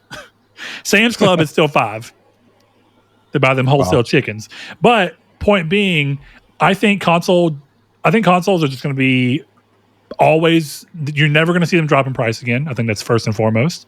I think this is a bigger thing. Looking at what Xbox is doing, I think it just feels really obvious that they are essentially just becoming a boutique console brand. Mm-hmm. They're a third party publisher with a boutique hardware option it's only really going to matter for people who just want to be in that ecosystem by software, platform, and hardware, not just software and platform. Because I think that they've already realized that they have software and platform everywhere else already. You already have to have a Microsoft account for various things on PlayStation. You already are buying their games, so you're already getting their software. Their brand still exists. They're pulling a Sega, but they're just not fully opting out of the console business. They're going a route in which we'll see what they actually say, but it seems to me they're going a route in which if it works out for them, great, and they can produce at the scale needed. But if not, They're making enough money off of this very PC-like architecture that they're not losing money, so it's worth doing. And they're okay. Sega left because at that point you sold consoles at losses to get business. And they kept selling to a point where it was hurting them because they were losing money per console sold. And so when they finally decided to divest, it was like, we can't afford to keep doing this because every console sold is money lost for us. As long as Xbox can sell the hardware at cost or make a light profit on it, they have no reason not to do so. Mm-hmm. So what you think? I was thinking of this, and I wonder what you think is. Because last week we talked about those rumors. I don't think either of us were fully convinced on that the PS5 or the PS6 is going to be super cheap. But I'm actually wondering if now that they've seen that people will accept a price hike, if it does come out at something crazy like $399, and then a year later they were like, by the way, that was the intro price. It's $600 now. Oh, like basically an early access, like the earlier kind you come of in. And they don't say anything, but like, and $200 is a lot, to be clear. I understand that. Sure. But like, even if they're like, yeah, it's $100, and then 6 months later it's 50 more bucks, and then 50 more bucks, and then now you've got that $600 PS6 that you expected, but everyone's bought one already. So I wonder if that's a thing where they're like, yeah, people will accept this, and we'll do it this way. I think it's different. I think right now everyone's accepting it because there are external circumstances leading to this. I think what you're talking about is a concerted effort to go, we're willing to take a loss initially to get a big install base. But here's my biggest point to this. But he talks about the future landscape. Go ahead. Yeah, go ahead. I don't know. I think that, and maybe this is a hot take, but I think we would be having a much more honest conversation about console prices if Trump wasn't president right now. I agree, but but the thing is what would the console prices actually look like? Would they be up in our territory? But here's the thing: they're up in territories without tariff problems going on. That's my point. Is like they're clearly using the tariffs to their advantage to just have a reason. Because I could be wrong. I follow politics, but not enough about this. But I don't think those have gone into effect yet. I feel like he keeps delaying them. So these are companies who are basically just future-proofing themselves on something that has never happened. And we're accepting it because we can go, oh, fuck Donald Trump. I'm sure So my business, furniture in particular was hit. And there were tariff increases on resources and prices. Now, electronics is a little different, but they had a little bit of a cease, but they still went on. What it is right now is that they still have a tariff, but it's lower, or what it was a lower tariff. And then after a certain amount of days, it was going to bump up depending on what trade negotiations were. So that's the thing, is that the tariff on everything has been a moving target depending on where the tariff's located. A lot of furniture doesn't have to come out of China. A lot of furniture that's not in America specifically comes from like Cambodia and other places that can avoid most of the tariffs, or at least not as heavily tariffed. But what gets interesting is a lot of components for even things made in America come from China. Mm-hmm. So steel is like a heavy thing for China, if I remember correctly. And so anything that uses steel, if they have to source it from China, there's a tariff. So that you can try and source it from somewhere that's not China, but you're paying more. So are you better sticking with a supplier you're familiar with and having a tariff price, or having a lower base price with no tariff, but a supplier you're not as familiar with? It's hard to say. But yeah, I to some degree, I think some of them have been preemptive, and then I think some of them have been reactive. I just think proactive, preactive. Like I'll see all the time, like you voted for this gamer, like just nobody, and it's like, okay. First, I don't think anybody voted to make console prices rise. Like if that was the ballot ticket, even I'm just saying, like no one specifically went to the poll and was like, "I'm voting for Trump," and you want to know why? I want my PlayStation over the 6. Gamers. Yeah, I want my Xbox Series X to suddenly be $100 more for the same console.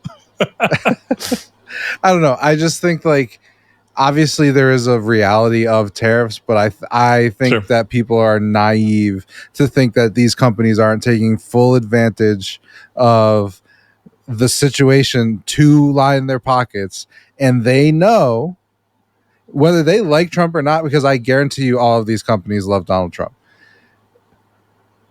Whether they I don't know. My point is that like they know that you are going to blame Trump for this and not their greed. And I think if Biden was doing the same thing, we would see a different conversation. But because it's Trump and because people don't like him, it's like, well, fuck Trump. He made my PS5 more expensive. Now I can't play Ghost of Yotei. And I just don't think that's intellectually honest. It's very clear to me by the time the third one is going on, they're like, especially with Microsoft, like Sony, I don't, not to sound like a fucking Sony dick rider, but they're not participating in this the same way that Microsoft is. They're clearly like, we can make more money. We're a dying brand. We don't really give a fuck if you buy these or not. So we're going to line our pockets. And like, that's what this is coming from. Because if it was tariffs, the PS5 would be the same price as the Xbox, but it's not. Yeah, I think it's in Europe. I might be wrong, but I know that there was one model of a Slim where they went down from a 1 terabyte internal hard drive to back down to 800. And that's not a tariff thing, but that was the only way for them to stop from raising the price to make sure they were still turning a profit. And I think that that's a better way to do it. Go, listen, if the price is important to you, you can always expand this personally how you see fit. And we're giving you the right. You can manage your memory however you see fit. We're just trying to make sure we hold on to a price point. So we're going to lower the internal storage to make sure we hit that price. And I think most consumers would agree with that. They'd actually go, yeah, I think I'd rather it be a lower upfront price with the ability to expand down the line. Yeah.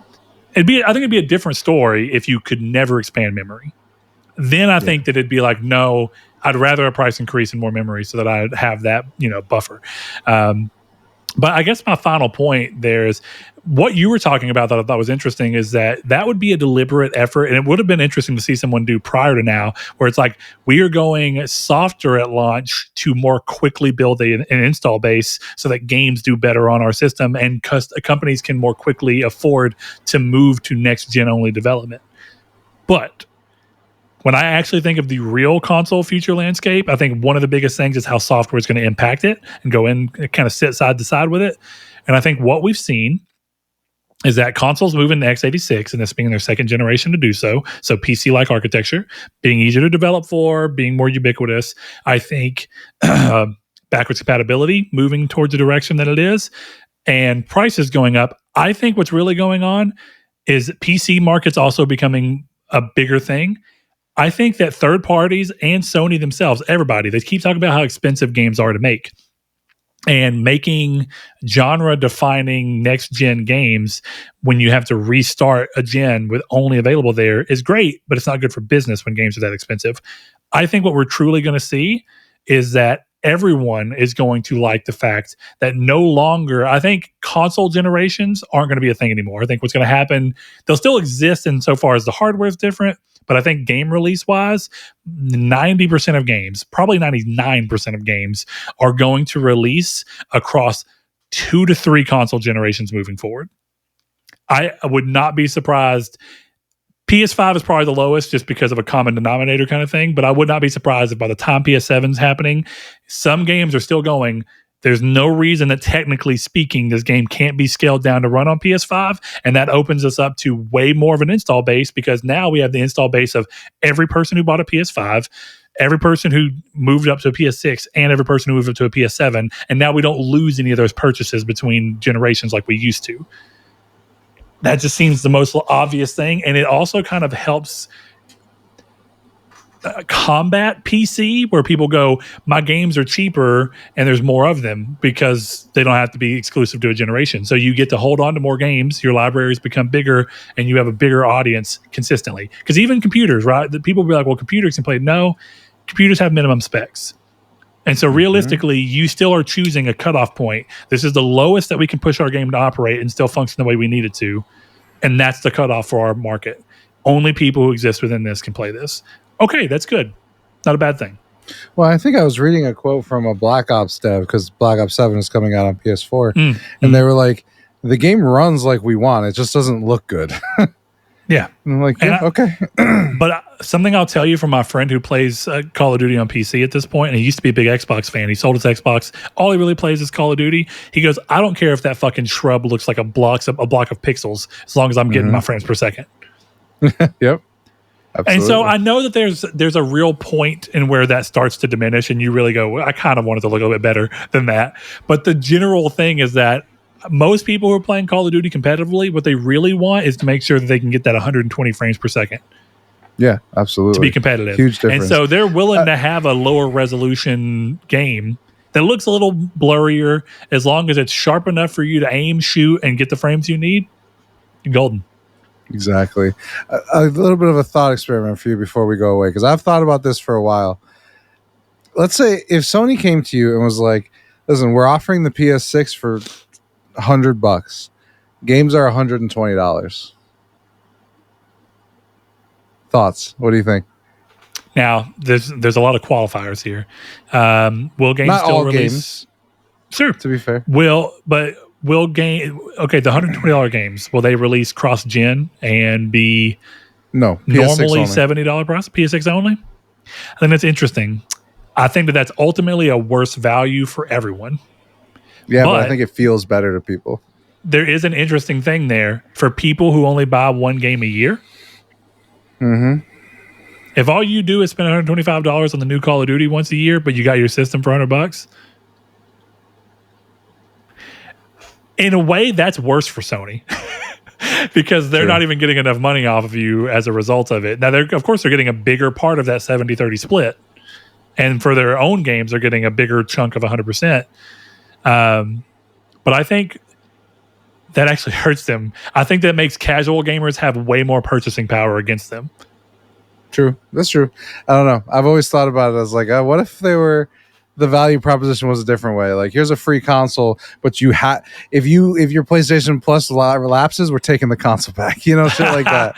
You know, now like, that I've actually wondered before, and technically, I don't know if you remember, Microsoft did this with Xbox One for a bit, where you could buy it, and it was part of your Game Pass subscription. Basically, it was like you bought the console on a monthly thing, but if you didn't pay it, you just eventually sent it back. But if you paid it off, you get to keep it, which is an interesting kind of in between. But I've actually wondered, is there any value? And I think that the problem is people can fuck electronics up so hard. So it's really a hard thing to go. Then again, you could say if you send it back and it doesn't work, we charge you for the full value of the console. Totally a thing that you could do. But then how do you go between, well, it doesn't work because clearly you treated it like shit versus, well, it doesn't work because it's a faulty piece of machinery. But I would almost bet at that point you could be like, it doesn't work. You lost your money. Yeah, like, it's an interesting thing. But I almost wonder if like $20 a month and you have a console, and as soon as you stop paying it, whenever you're ready to cancel it, you box the console back up and send it back. I don't think it's a good business idea, but I think it would have been interesting to see someone attempt it, because we saw that happen with the cloud, like people trying to do cloud gaming as a subscription where you don't have to have the console. But what do you do when people actually want the hardware? Like, can you just I don't know. rent the hardware? Blockbuster. But see, that's the thing. Blockbuster actually used to let you rent consoles for a weekend. I did that a few times as a kid. But it would make more sense for Sony to do it, because then they're cutting the middleman out. You don't want someone else doing that. No, do it yourself. Yeah. So then again, if that was ever going to happen, I feel like you'd see that on something like GameFly, and we never did. So true. Who knows? But all right, man, you ready to move on to this state of play? Yeah, let's get into a big one. All right, man. State of play came and passed. And honestly, this is a beefy state of play. For it to have come out of nowhere like they like to do, I was really surprised when I turned this on and it said 40 minutes. I was like, oh, shit. Okay. There's quite a bit to be shown here. So I think first and foremost, the thing I want to kind of go over, we can talk about the games. And I think talking about the games is, of course, going to be the meat of what we're about to say. But I think as just a general evaluation, we recently talked about how a lot of showcases are a little too dense. There's too many games. There's too much going on. They last a long time. Having something like Gamescom be 3-hour show just felt really crazy. 2 hours, whatever it was. It was long. And there was a lot to try and condense in there. This being 40 minutes and being more focused, but still having a lot of variety, how do you rate this as a showcase, something to pull you in and kind of excite you about the future of games? I think it was a solid like B to A, depending on my mood. Like, I think the problem, and we've talked about this before, I think that people get their expectations up in a bunch, and then they don't seem to understand that, like, some things do have to be shown at these things. You know, like, there's a bunch of like the anime games or even like GT7 that I skipped But, we talked about it with Deathloop, where it's like we saw Deathloop so much, but the reality of it is that we're very plugged in. So we saw Deathloop like 8 times, but every time Deathloop was in a showcase, it was someone's first time seeing it, So I think that's where it's like, yeah, it's a B. Sure, I didn't care about the Spider-Man Anata ripoff or whatever they had there or stuff like that. Like, I don't care about some of these things, but like the stuff that was there that I did care about, I was like, hell yeah, this is dope. So yeah, so that's kind of how I feel. I think that one of the things I think is really good for Sony is that they are pretty good at knowing that you want to cater to as broad of an audience as possible, but also knowing that what the majority of your audience wants. And then adjusting how long you show each thing based off of what you know. So this is a Sony showcase. You know that there's going to be a chunk of people who want to see Sony specific games. So I think starting off the way that they did and giving a big chunk of time at the beginning and at the end for their games, but then making sure that they kind of played a game of, okay, this is a little indie game that looks cute and it's good, but we'll give it like 30 seconds. This is a bigger game. Let's give it a minute and a half. And I think that they were doing a good job at playing through, looking and going, how niche of an audience does this game have versus how long should we give it on our show floor? And how important are certain things that are just like laundry list things to do? Like, we got to talk about PS Plus because we're here. Why not? We have a big month. There's good games on it. Bam, let's talk about it. There's some lulls here, and I think some of them are ironically from Sony themselves, and I think it's also just because it just feels ultimately bad in terms of what they're doing to support. I'll say, of course, we'll get into that. The Last of Us at this showcase was insane. Yeah, I cannot believe they did that. Well, and that one was pretty quick, but it's also the way, I don't know. We'll have to get into it. So I think we both agree. It was a really solid showcase. I think it'd be really hard for me to look at this and say I was never bored. It was a good thing where it was 40 minutes, but it didn't feel like 40 minutes. That's always a good sign.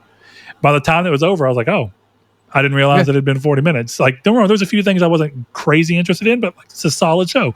So I took down notes of things that the games I actually felt like I had anything to talk about. So that does mean by no means is this an exhaustive list, but I don't think there's any value in talking about things that just didn't register for us at all. So I think instead focusing in on the things that we actually have something to say, even if sometimes a little negative, but for a specific reason, something that's actually clocking to you. So Chris, first and foremost, I think let's start with the start of the show. We finally get to see Saros gameplay. And honestly, as somebody, I think you and I both liked Returnal in gameplay, not in gameplay loop versus time for the loop. I don't think that this trailer did a great job of, and this might be a blessing for it. I am still a little unsure how Returnal this game is. So what I actually wrote in my notes here is, first thing I noticed, I really think the UI is slick looking. It kind of curving around the corners and giving the aesthetic while also being really minimal. Love that. I think UI in games is something that I often look at and go, man, it's always better when you can make the UI look part of the game, not something you slapped over the top of it. I know sometimes it's hard. Not every game can pull that off, but I really like the look on this one. Then I put leaning into Returnal's gameplay with some twist, but very familiar. And Returnal's a very fun game. Second Chance is an interesting add to the Returnal formula and what seems to be aiming to be a little more forgiving than what Returnal was. Next year release, March 20th, makes me think that this is probably a swan song for the system. But then I also had the thought, does this gen go on a little longer given the issues around the start of it? But then I kind of came to the conclusion that either way, it seems unlikely that Housemarque would be able to squeeze out another game before the end of this generation, regardless. Yeah, I would think so. So that's kind of my overall thing of the game. I think the game looks incredibly fun. It brings all the things that I thought made Returnal look fun to the forefront. Now, for me as an individual, it's going to be about how much lessons did they learn from some of the updates they did to Returnal in terms of how that landed with the general audience, and then how much can they use that to hold on to the audience that liked Returnal while expanding it a little bit to try and pull some of the people that Returnal didn't quite keep. And I'm hoping that this game can pull me in because I think Returnal was a really cool idea, met with the fact that it was very frustrating to die. And I don't think that every game can do this, and I know it doesn't land that way for everybody. It's kind of like when people get frustrated with dying in Dark Souls games. But for Returnal, the cost of death was so much. It felt like playing a game where it felt like playing an MMO where you put hours into a character and it sets a permadeath and you die and you're like, fuck. All that time. So, with that in mind, how's Saros landing for you? Because I know Returnal was kind of an immediate turn off for both of us once we did like a 5-hour run just to get sent back to the start. I think I'm not surprised that everyone's hyped on it because I watched it and I was like, oh, this is sick. I can't wait to play this. But then I remembered what Returnal was and I was like, I'm not really sure if I'm interested. It seems like something like I'll play if you buy it kind of thing, but like that's really it. I think it looks cool, and I'm not surprised that people are into it because aesthetically it looks sick. Even like watching the gameplay, I'm like, this looks fantastic. But like even knowing how I play games like this, like I'm very aggressive in Hollow Knight to the point where it gets me killed, but then I have a great run and it looks awesome. But like in this, it feels like that, except a 30-second run back in Hollow Knight is way worse than getting to like the 3rd to 4th land of Returnal and dying to a boss because you dodged a second too early and then realizing I have to do that last 3 hours again and then turning it off because that's insane, So I'm not sure how this is going to land for me when it comes out. I think one of the biggest lessons that if this game is aiming to be like Returnal and be a little more forgiving, I think Second Chance is a good idea for that in particular. But I think one of the things that I hope that they carry through that they added into Returnal at a later date, I think both of these are actually great ideas. First and foremost, the one that's I think most important is making sure, given the amount of time here, that you allow for people to stop in the middle of a run, save, and come back to the game later. Because that's another thing. If you're playing this game and having a great run and you don't want to end it because you're really feeling good about it and it's working, but then your friend hops on and goes, hey man, you want to play Apex Legends? And you're like, no. Because if I leave this run, I have to redo 4 hours of gameplay and I'm just not doing that. So I think that them adding that into Returnal like they did eventually was a great idea. Secondary thing that I think may be interesting, and it's going to depend because Returnal had a good story reason to kind of try and make it happen, sort of. Co-op. I never tried Returnal. I actually have on a few occasions been like, maybe it's time for me and Chris to try Returnal again, but exclusively as a co-op game. I just downloaded it actually, so.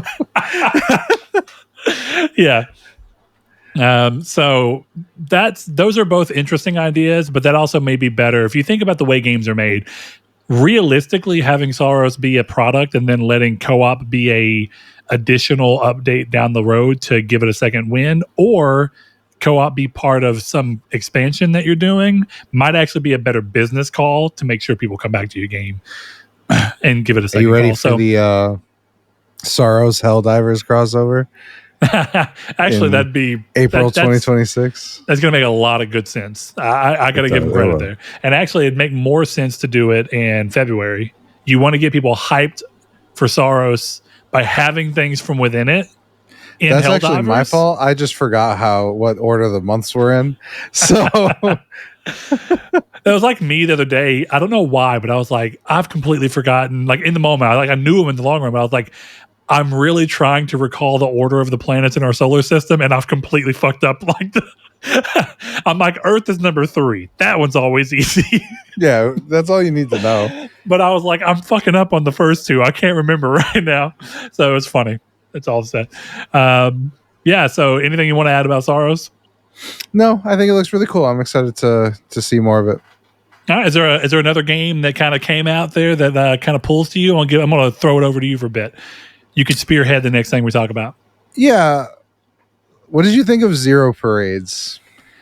Oh, okay. Because this was the next fantastic.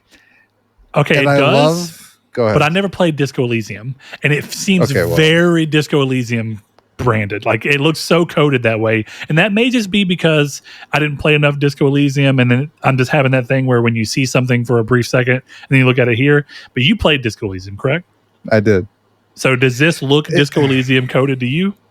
Yeah, the problem is I don't trust it. Well, what I was curious is this is this supposed to be a game from those people? It is a game. Hold on. It's a game from the dev studio. It's not a game from the devs. Yeah, I know. That's what I was about to say. Is this the game where the studio name stayed, but all the devs left? Yes. Yeah, that's what I thought. Not. Though it's like I was watching it and I was like, this looks great because it looks like Disco Elysium, except nobody who made Disco Elysium is working on this game. So it's the Ship of Theseus, except they burned the original Ship of Theseus. Like, so I want to be excited because I think it looks cool and I do love spy thrillers and stuff like that. But I'm just like, I don't trust you. Like, it's going to need to get a 9 from IGN for me to believe it's an 8, you know? Yeah, this one's going to be interesting. It's so damn stylish. It's hard to look at it and be like, oh, this is kind of cool looking. But I agree with you. Look, all game studios, I understand, are somewhat ships of Theseus. That's the whole point behind those things. It's even like you can really go to a point where you look at it and go, well, no one that I care about from Sony is probably even still there for being real. But you get into this, well, I guess Scott Rohde's still there. But you look at this thing where this feels different because this feels like instead of being a normal ship of Theseus where over time, over like a 5-year window, all the developers were eventually replaced, this was, here's the ship of Theseus. The entire ship disassembled itself and walked off, and then someone just built they called it the ship of Theseus, but it's all new parts all at the same time. Right, exactly. So this wasn't like, well, a board here, a board there. After a little while, oh, guess what? We had to maintenance the whole boat. It's technically an entirely new boat, but that piece was touching old pieces, so that juju carries on. You know, it's a weird one. I think the game looks cool, but I'm just much like you, but for a different reason. I just think there's something about it where I'm like, is it trying to ape that? And if so, that's fine. Games ape other games all the time. That doesn't mean they're bad. But I feel like more often than not, when you try and ape a game with a new group of people, it's kind of like Mass Effect Andromeda. They're trying to ape Mass Effect with an entirely new team of people who never worked on Mass Effect. And it's I think you missed the mark, guys. That's exactly it, right? Where it's like, the devs have an identity. Like, you could sit here and say like the Zaum or whatever identity is this art style, but the people who created the art style don't work there. So it's like, well, you should have made something that looked different. But it kind of felt like when you were watching it, like, hey, you forgot about that, right? Like, you forgot. Like, you don't know, you forgot, right? And then they just moved forward from there. You know, that's what it felt like. Yeah, we'll see. I mean, it's definitely an interesting looking game. And I got to say, there's something about art styles with games where, because it is the only thing you can really, truly show in a game show really is a visual medium. Like, you can show the mechanics at play, but you can't feel them in hand. And a game feels entirely like, see, Saros may look great, but if I put it in my hand and it doesn't feel right, it doesn't matter that it looks great.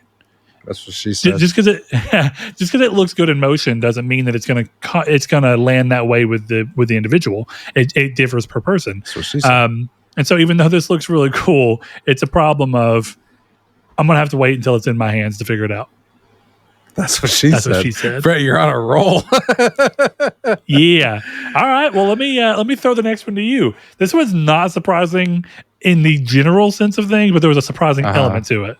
Microsoft Flight Simulator coming to PlayStation. Total sense. For a few reasons. It's not really my type of game. I've not really tried them, but I don't have an innate appeal to it. But it's kind of a niche market, and going as wide as possible with a game like that makes the most sense because those games are expensive to make because there's a lot going on with them. So I think that's doubling. Too. Yeah, and so I think doubling down on being a third-party publisher here for Microsoft makes total sense. What surprised me is PSVR 2 support. Because that was crazy and makes so much sense. It makes perfect sense. But here's the weird thing. I don't know if you remember this. The reason that Minecraft doesn't have a PSVR 2 version is apparently because Sony was like not willing. Something was going on. I don't know if it was Sony and Microsoft being kind of just stubborn towards each other, but there was a VR version that you can play of Minecraft on computer, but they never bothered with PSVR because of something to do with Sony. So why not also bring that in what is arguably the biggest franchise ever? And why has Sony not pushed more for it? Why here? This is cool. This is a good thing. PSVR 2 needs literally every bit of support it can get so that everybody who enjoys it continues to keep having reasons to play it without having to immediately run to playing on their PC, though at least gladly that option for PSVR 2 exists now. But I thought that was the real surprise, and I almost missed it. I looked down to start typing something up, and my wife goes, "Oh, PSVR 2 for that?" And I said, "What?" I backed up. I was like, "Oh shit, it does say PSVR 2." So, yeah, that's a cool get. I think that's a really neat way to go. I wonder if Sony went for that or if Microsoft was like, "Yeah, we want to do this." It doesn't seem like something Microsoft would choose to do. Well, here's the thing. To me, on PC, does that game have VR support? I don't know. Do you imagine that Microsoft is making an exclusive VR mode for Sony? That would be crazy. That's why I'm kind of curious. It must. Because it's such a natural VR game. Yeah. All right. Yes, it definitely supports VR. Yeah, I was going to say that would be crazy. I don't know. But I think it's apparently really demanding to do so. So that's a good sign for PSVR. I think, yeah. I think Flight Sim, it seems like a game that I definitely would want to open and like be like, oh, that's the empty field where my house is supposed to be. Bro, I just want to Google Earth play it again. Exactly. Yeah. I want to Google Earth it. I just want to go, oh, let me find my house. Like, here's the thing. I might fall in love with the sim aspects of it. I don't know, but it's a big ticket asking price for a game that I don't already have like I really want to try that. Right, exactly. If I had free it doesn't have like a story though, right? Like I'm not crazy. You just get in a plane, you fly it, and you land it. Like cool, but like circling back to what we were talking about? What's the goal? Because look, I'm sorry, I know myself. Here's what that game will be. I'm gonna find my house. I'm gonna find. This is gonna sound fucked up, but it's just objective. This is just true. I'm gonna find like Fenway Park. I'm going to go to like Rome, and then I'm going to crash it into a bunch of buildings. And then I'm going to never play the game again. Oh my God. I really hope that, I guess that by nature of the Twin Towers not existing anymore, they can't be in the game. You just go to the new tower. Oh, dude. Can you imagine people playing Microsoft Flight Simulator, the one that came out in 2000? You can technically, I don't know enough about Flight Sim, but can you technically recreate 9/11 inside of Microsoft Flight Sim? You could probably use the same planes. It was a Boeing 737. I don't actually know what the fuck they were. Put the flight number and everything on there. Holy shit! Yeah, I see no reason why you couldn't. So, yeah, I mean, like I said, this is cool. It's interesting to me as like. Microsoft showed a game not for the first time, but they showed a game at a PlayStation showcase or a state of play. That seemed pretty nuts. Yeah, that was cool. And it's weird because like of all of them, this is the most Xbox game because it's called Microsoft Flight Simulator. Yeah, it's like Microsoft Flight Simulator coming to PlayStation. That one's weird. It would only be weirder if it was called Xbox Flight Simulator. Yeah, exactly. Yeah, Xbox Game Pass Flight Sim 2025 on PlayStation. Holy shit! For full price. So look, call me crazy, but you know that I like shooter campaigns. Mm-hmm. That's not a surprise. You know that I spend significantly less time on the multiplayer aspects of shooter games. We know this. Yep. Why does the Battlefield 6 campaign actually look kind of fucking cool? It was a good trailer. It looks cool. I was like, damn, this trailer actually makes me kind of want to play this game. This looks sick. It's funny because I think we're like the only people who appreciated that because I was like kind of in on Battlefield because I know my brother's going to get it. So like I'll buy it. But now that the story looks kind of cool, I was like, yeah, all right. I feel less bad about being forced into this game that I'm not sure I want to play. But my brothers are going to play it, so I'll buy it. You know, that kind of thing. Yeah. So look, if I have it, which I mean, I think I'll go for it because really what I put on here is it might be a time to try a newer shooter in a traditional sense, and maybe Borderlands 4 as a less traditional shooter that's new. Because I mean, I've been playing a lot of non-shooter things, so we'll see with me playing Helldivers, but that's a very different type of shooting. Helldivers that's 1, different. So hard to hard to call it. But either way, I think I was really surprised because I was like, man, it's been a while since I've played a newer shooter games campaign. But this looks like a good opportunity. I want to give this game a shout out. I know I won't play it. Chronoscript, The Endless End, looked awesome. This is the thing. I don't know if I will or not. I think I'm more inclined to, because my exact notes on this is that Plucky Squire style gameplay, like I guess in terms of how it's playing with the idea of being like in a book, which is really cool. And what I put in here was Plucky Squire meets Metroidvania action combat, which is what it looks like, and an even more etched art style, sort of like a hybrid between Plucky Squire and what we've seen of Pentiment, or what I've seen of Pentiment graphically. And I put that I'm glad to see that it appears to be a game that aims to tell a story and not use the art style as a bed for roguelike gameplay, considering what we've seen a lot of those in recent years. Not that that's a problem, but we've seen a lot of roguelites with really cool art styles recently. So I really just want one of these cool art style games to just be like a fucking game I can play and beat. Yeah. It looks pretty fucking gorgeous. Cool. Yeah. I was pretty stoked about that one. I'm going to get that. So long as they don't reveal that it is actually a roguelike, then it's maybe. We'll see how it ends up going from there. I want to actually go negative for a second. Well, it's not entirely negative.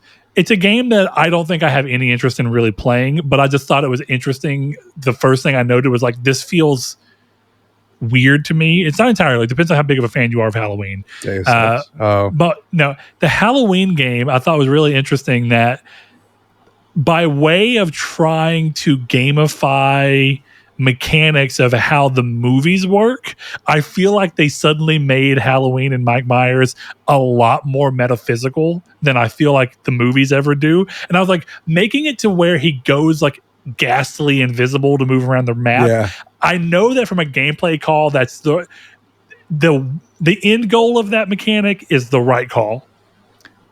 The way they chose to actually portray it feels really weird, because I was like, I don't ever view, like, I know Halloween is a little supernatural, like it just is, and depending on which one you watch, implied. Yeah, but and like some of them are more weird. Like what's the Halloween 4 or whatever, where like they get all the masks and like, is that Season of the Witch? Yeah, that movie's fucking 3. I think 3. Whatever. That one's a huge change up for the series, but it's also the only movie in the series that really goes that route. So for the rest of the series, I think it aims for a somewhat mystical tone, but in a mostly grounded way. And so I thought that was a really weird thing to show. And I was like, I don't really have much care for that. I may try it depending on cost and whatnot, or if it hits PS Plus at some point. I think that it's I think the idea of asynchronous multiplayer is always an interesting one, but not enough to pull me into wanting to do that. But that's just, it's a lot of money depending on how they go about it. Probably a charge game, considering they got to pay for the license. I just think with all due respect, I don't get why Ilphonic keeps making these. It's like all they keep making lately. I don't get it, because they make these games, they get people hyped on it, and then inevitably they lose the license and the game dies. Yeah. So it's like, why do you keep making this? And it's like, Michael Myers is perfect. Like, I think the reason that they keep making these games, asynchronous or whatever you're saying, is because a single player Mike Myers game is not appealing. It's hard to sell, because you're either playing as Michael Myers, which becomes murder porn, or you're playing as the survivors, which is just less fun, I would think, unless it's an Until Dawn game. So you have to make a multiplayer game, but Michael Myers isn't a fucking ghost. So it's like, it's all stupid. And it's like, why would I invest my time in this game knowing you're going to lose the license? You always do. I'm sorry. You always lose it. So what's the point? Why am I going to get excited for this? That's why I think that, as weird as it is to say, I think that the best way to do a game like this is what we already see, and that's, what is it called, Dead by Daylight, where they get temporary licenses for things, and for people who are playing at that time, they can buy Stranger Things and Silent Hill and all these things. But if they lose the license, the game is not tied to the license. The game still functions without it. And so you can still continue to use things you already bought, because you have them. Cool. Nobody else can do it, but it kind of gives you the feeling where it's like, I'm Mike Myers. Like, I'm Jason Voorhees. I'm a fucking Demogorgon from Stranger Things. That's a cool idea, but it's not tying the entire game to the license that when you lose it, you go, well, now we can't sell the game. And if we can't sell the game and we can't monetize anything about it, we don't have the money to justify keeping it up.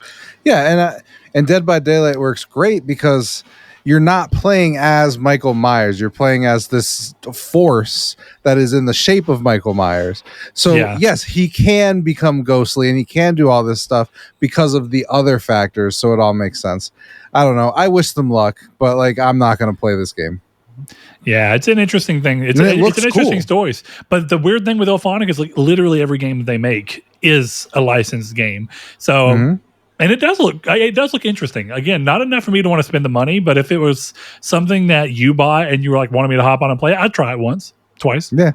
Just to see. If we do that, play the tutorial so you're not like Blake who stops playing Dead by Daylight with me because instead of doing the tutorial, he hops into the game and then he gets mad at me because I'm not typing a tutorial in the middle of the game and then we never play it again. He literally, I remember he said to me, well, it's my first time. And I'm like, yeah, but we're playing. I can't help you, dude. And we're not even in voice chat. We're talking on Discord. Go to the power thing. I love DVD. It's a good game. Yeah. Speaking of me having a little soft spot, that I just got off of a Diablo-like game, so I'm clearly kind of up on that game style at the moment. And even though Diablo 4 didn't hold my attention post-game like Diablo 3 did, I had a great time playing Diablo 4's campaign. Last Epoch kind of looks cool. Not to me. Not like insane, but coming off of a pretty, generic dungeon crawler game that I enjoyed because of the build crafting. Depending on where this comes in at a cost performance ratio and like how it's supposed to be, I might try this. Nice. I think it might be right time. Like if you hadn't caught me in this moment, I don't know that this would have caught me. But since I just came off of one, I'm kind of soft on that style right now. He's like, look at that. That looks fun. Yeah, I don't know. These games are not for me. It's funny you say that because that's kind of how like they showed Neo 3. And for me, I was like, the Neo series just never fully gripped me.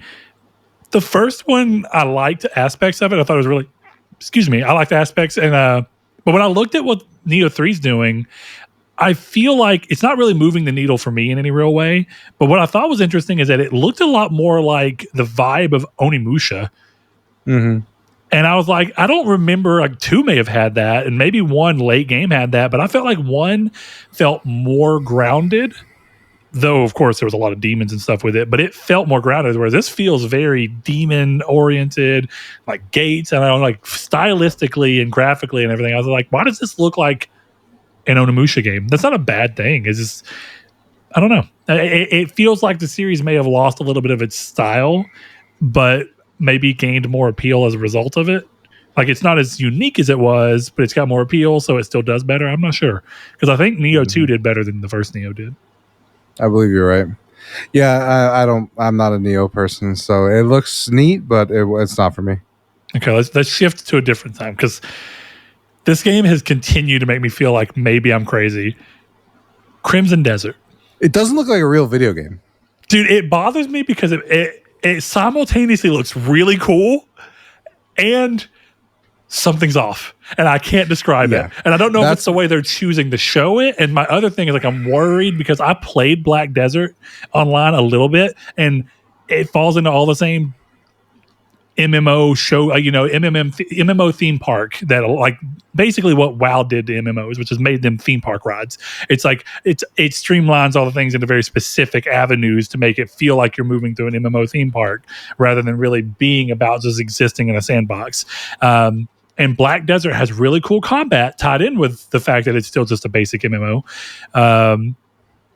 And so part of me is like, I think it's a cool idea to take all the really cool combat that you designed for Black Desert, decouple it from online, and just give me an open world RPG that I can move through with a different progression system. That sounds cool. Mm-hmm. But I just, something about it. I've had, every time they've shown this game for years now, I'm just constantly like, I feel like I can't trust this, and I can't describe it well. But every time I look at it, I'm like, this looks too good, but also not real. It's always struck me in the same way that the Perfect Dark thing, that Xbox announced, where sure.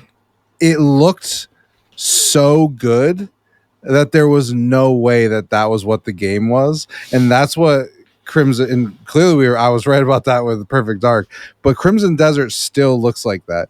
We're like, if Crimson Desert plays like it looks, it will be one of the best RPGs of all time. It looks really cool.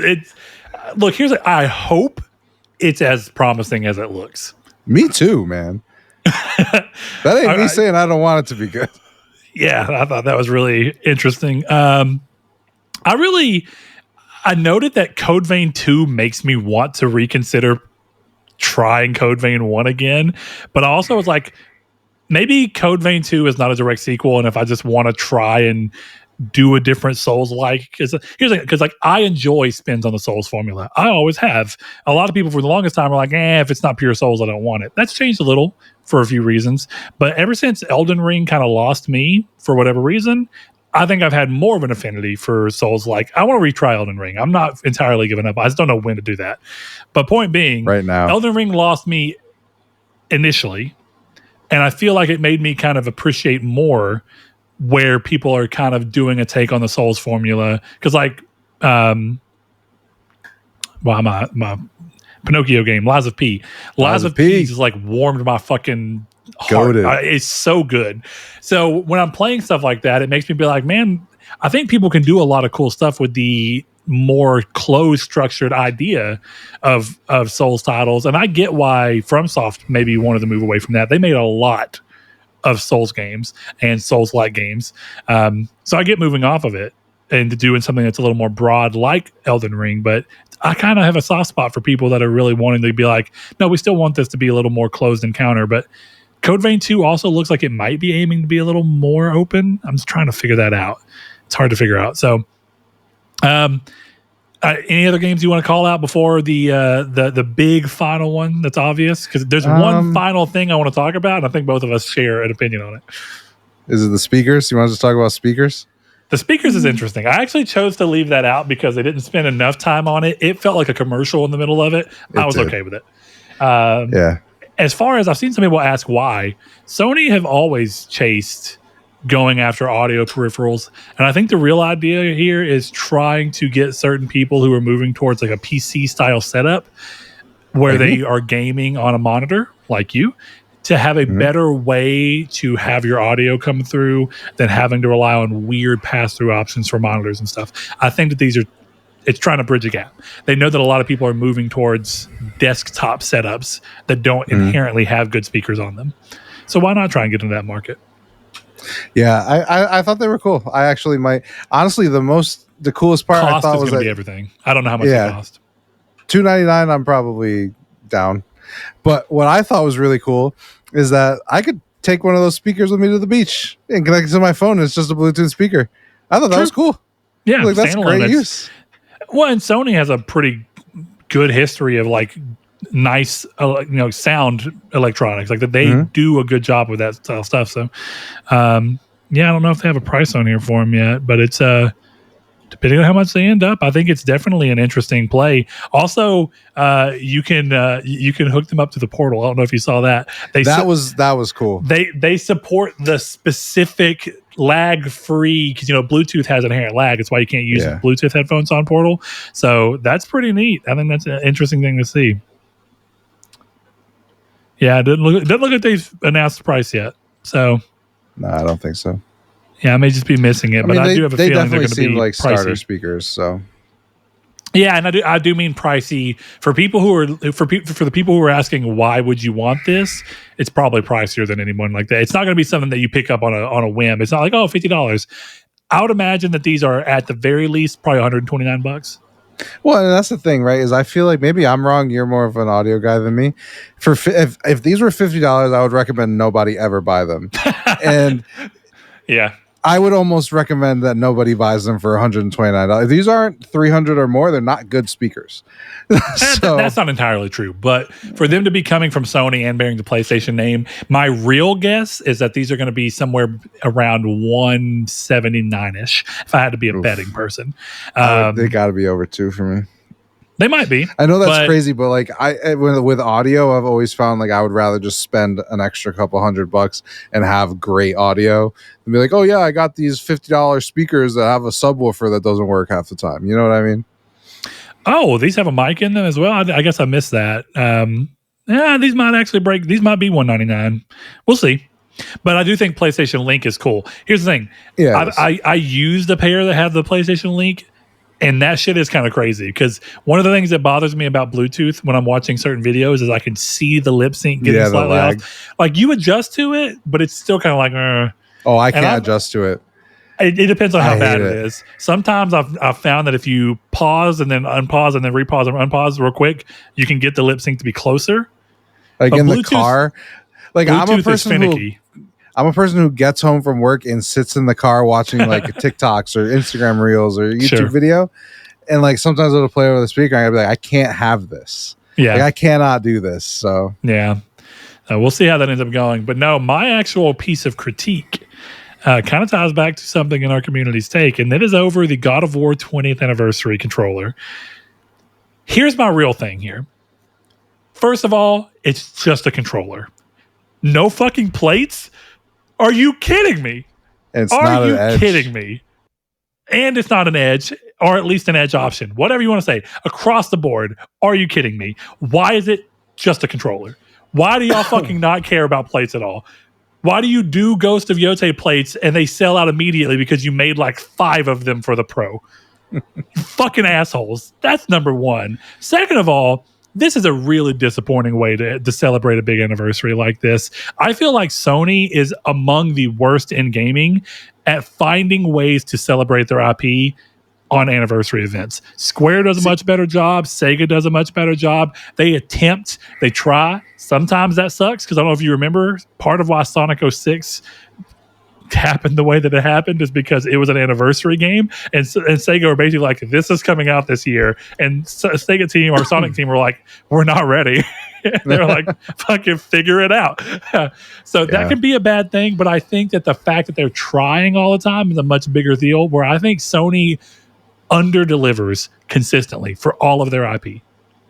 See, okay, so here's my theory, and I could be celebration wrong. Wise, I think that they're going to announce if that God of War 2D game is real, it's at the Game Awards. And I think that's the thing. I don't know. I wouldn't. Then wait. Moment, reveal the controller then. Reveal the thing. Reveal all of it together. But why? They're going to start selling the controller before the TGAs. So what's the point of waiting? Matt, really? Here's the thing. This controller should have been fucking announced when fucking Santa Monica were doing the actual 20th anniversary stuff back in March. This should have already been figured out. This is not something we should be having in fucking September. Yeah, but at the same time, and if that game exists, why not just go ahead and say, we're not ready to show it, but we want to tell you that it's part of the 20th anniversary. We are aiming to release this game as close to 20th anniversary, and we did this game as a way to celebrate this. The product exists as a way to celebrate this IP's long run and long history with PlayStation, making it the continued success that it is.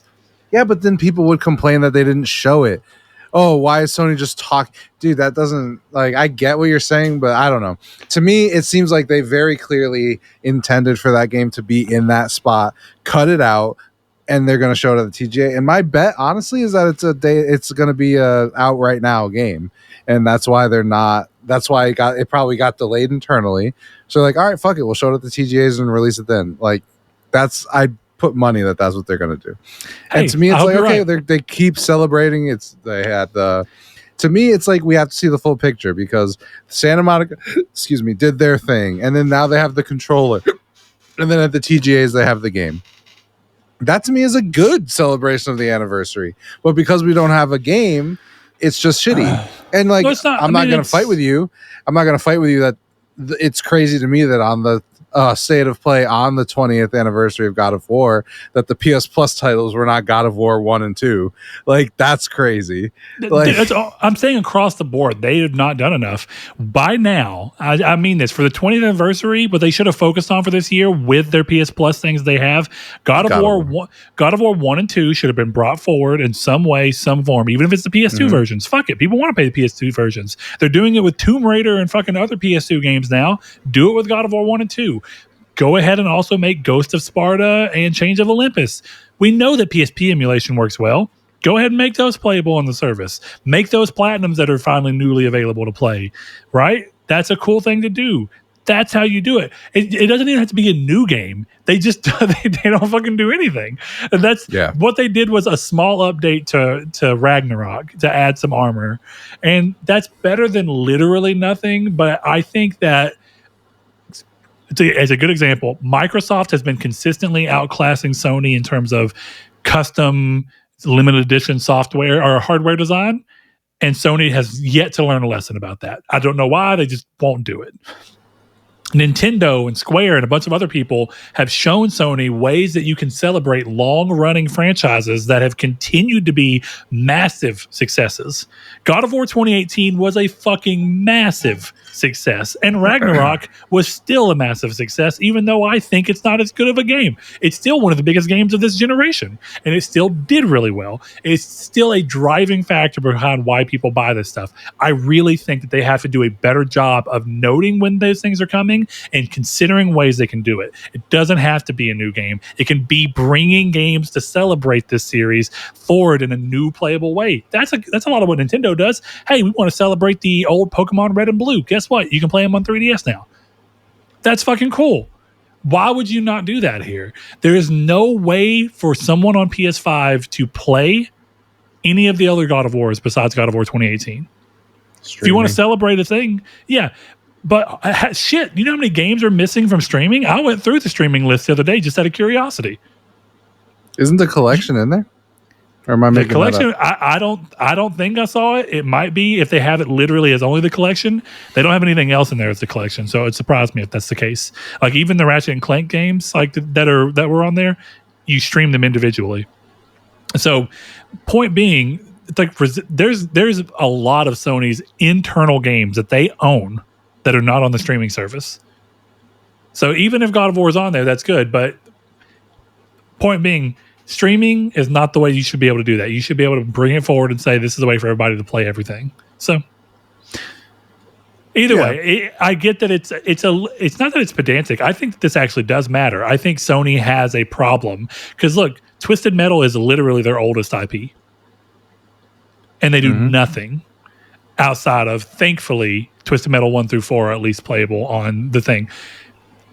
That would have been a cool way. I'm glad that they brought them. At least they did it. But that would have been a cool way to celebrate. Hey, this is the anniversary of this is the 30th anniversary of Twisted Metal. As a result, here they are playable. You should do a bigger job of making sure that it's known that you're doing it to celebrate. Just dropping them is still a good thing. It means that you're not entirely forgetting about them, but you can make it a hurrah. You can go, hey, this is our oldest IP's anniversary. And for the people that love that, here's the games available to play on PlayStation 5. Here's a limited edition merch run where we're doing, anniversary designs for Twisted Metal for you to buy for our shirts, cups, all these things. We're doing a whole merch run that you can go buy. Sony doesn't really do a good job of that. They put all their eggs into too many of one basket. And that's why you see things like a ton of Horizon Zero Dawn things on their merch site. And you can get a hat, a beanie with a leather patch on it for The Last of Us Part 2. Yeah, but what about the shit? What about Parappa the Rapper? What about other shit that exists that y'all have been making forever? Y'all have got to make a better effort to just note that you own IP. They are all included on Plus. Good. Not as a collection, but separately. It doesn't matter. I guess I get what you're saying. I agree and don't agree. Because I get inherently what you mean. And then you talk about Parappa the Rapper. And I go, who the fuck cares about Parappa the Rapper? You do. Surprisingly, a lot of people. I just don't think that's true. I'm not even the big audience. I like Parappa the Rapper. I played the games. I enjoyed them. I'm not some huge fan. I But haven't like, played let's put it Parappa the into game since I was a perspective. kid. I'm not trying to disrespect Parappa the Rapper. It's a fine game, but There's scales of you everything. cannot. God of You War cannot. is more important than Parappa the Rapper. I'm not arguing with you there. I think God of War is crazy, but I think you're going off on a way that I can't follow because I can't get up in arms that they haven't celebrated fucking Loco Roco or The Getaway. You know what I mean? I know that's not exactly what you're doing, but I think my point is like they got to focus. Like Parappa the Rapper's dead. Why would they celebrate Parappa the Rapper? It's the same thing where like I think it's funny and I get why Insomniac does it. They're celebrating their stuff. They shouldn't be talking about Resistance. Yeah. It's like the people waiting for Resistance, you should not be talking about Resistance if you're not going to do anything. So I don't think they should be talking about Parappa the Rapper. And if they weren't making God of War, like that's the thing. Why are they talking about Twisted Metal? I get that there's the show, but they're not making games. So why the fuck would they talk about Twisted Metal? I think the show Why is would the reason you would say that. Yes, but Twisted Metal's not the best example. There's at example, least a product to attach it to. So yeah, it would be. I guess a better example is would be like someone being up in arms that they didn't talk about the SOCOM anniversary. It's like who the fuck cares? They're not doing SOCOM. A lot of that, to your point about Parappa, a lot of people actually. I never got huge into SOCOM. A lot of people really care about SOCOM. I would love if SOCOM came back, but it's not. So, like, why? What do you want? Like a SOCOM fest? I mean, I'm not even talking about you specifically, but I'm saying like there are. It's just it's at a point where it's like use your head in a way because. There's just like they're not bringing back Jack and Daxter, so like let's not get up and you know what I mean. We're not going to talk about Jack and Daxter. We're not going to talk about these things that are dead. But yeah, you should be celebrating God of War more because the PS6 is going to launch with God of War 6 or whatever it is. Yeah. So, well, look, the final bit of my actual note that I put here, which was somehow, some way, even if it means partnerships outside of Worldwide Studios, and I think that's the kicker. I think Sony needs to be more. Well, I think that they need to go out and say, listen, we have a lot of IP that as long as we can find the right game for the right budget at the right scale and scope, and we find the right team that's willing to make it, we want to actually support these IP. I think that's a better. Now, not everything. I'm not literally saying there needs to be a new Parappa the Rapper, but I think that there's certain IP that there's no reason for it to actually be dead, and that there's enough interest that you could every 5 years put out some small game or some bigger game by just finding people. Because look, I get it. You say they're not going to go back to Jack and Daxter, and that's because. If you listen to Neil Druckmann, he actually said they went through the thing of like, hey, do we go back to Jack and Daxter for our next game? So it doesn't mean it's shut down. Sony wouldn't have said no to that. That's just not the game they wanted to do. So point being, you could do it. I think you have to find the right people. And that's how doing it constantly, no. But I think Nintendo does a really good job of saying, hey, it's been 7 years since a Metroid game. Let's put out a Metroid game. Yeah. Hey, let's have somebody remake Metroid Prime. Let's have somebody remake Super Metroid 2, Samus Return. Yeah, but that's the secret about Nintendo is they have like 4 franchises. So they're going to celebrate Metroid. But like Sony moves past it. Like we can live in a world where Sony is celebrating everything, but I think you need to have a real reason to. You need to set expectations. That's why, like I said, you shouldn't be talking about Resistance if you're not going to make a Resistance. Like celebrate the anniversaries, but why are you tweeting like a picture of a chimera with like, don't forget to brush your teeth? You know, like why? Like why? Like what are you doing? Because chimera are fucking cool, my guy. Yeah, for sure. Then make another one. I mean, yeah, I've been asking. No, look, my thing there is like really though, like Resistance was a big part of the PlayStation 3. At some point, it doesn't have to be huge, but just go, hey, look, we're not doing, even if it's not a new game, just go, hey, we've worked on making sure that you can play Resistance 1, 2, and 3 on PS5. Yeah. It's a bare bones remaster. All we did was take the games, move them over. The games can run at 4K once they're ported accurately, but we're not doing texture work. We're not going in and doing anything else. We're just letting them run at 4K 60 as a remaster. If they can do that, if a small company could do that with Deus Ex, Sony can do that with their own first party games. That's just a reality. I would argue they made Deus Ex look worse, but that's okay. My point being is that Deus Ex is getting even more treatment than that. I agree. And all you have to do is a literal port, just to be like, hey, people who want to be able to play these games, we believe in our IP, so we've worked on getting them over there. You have to pay for them. Cool. That's not a problem. But I agree. That's interesting. Look, the bread and butter of the show, we finally get to see fucking Wolverine. Dude. Finally. Dude. So here, okay, I have a huge question for you. Because I think okay, that what they showed implies exactly what I wanted. This, to me, screams Uncharted 4. Hear me out why I say that. They talk about globetrotting and having Logan end up in these different areas, right? Mm-hmm. They talk about attention to detail. They show a lot of things that are a lot smaller scale, but a few areas where you can see that it's opening up in scale. Exactly what I wanted for this. Look, if this is truly open world, I'll still enjoy it. I don't think so. But I think pulling the scale back and doing Uncharted 4, where you have big action with occasional wide moments to give a sense of scale, is exactly what this game needs. And it looks like exactly what they're doing. And I am so fucking hyped that they're doing that. Mm-hmm. This looks like if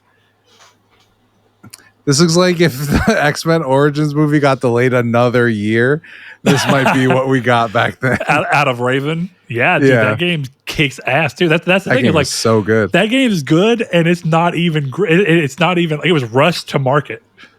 No, it wasn't. No, you're right. That game was like it delayed around for a bit. Yeah, the movie got delayed, and the game was going to come out day and date. So they were able to spend more time making the game good. Yeah, you're right. Yeah. So that's what I mean. Though, they had even more time. We might have gotten this game out of them.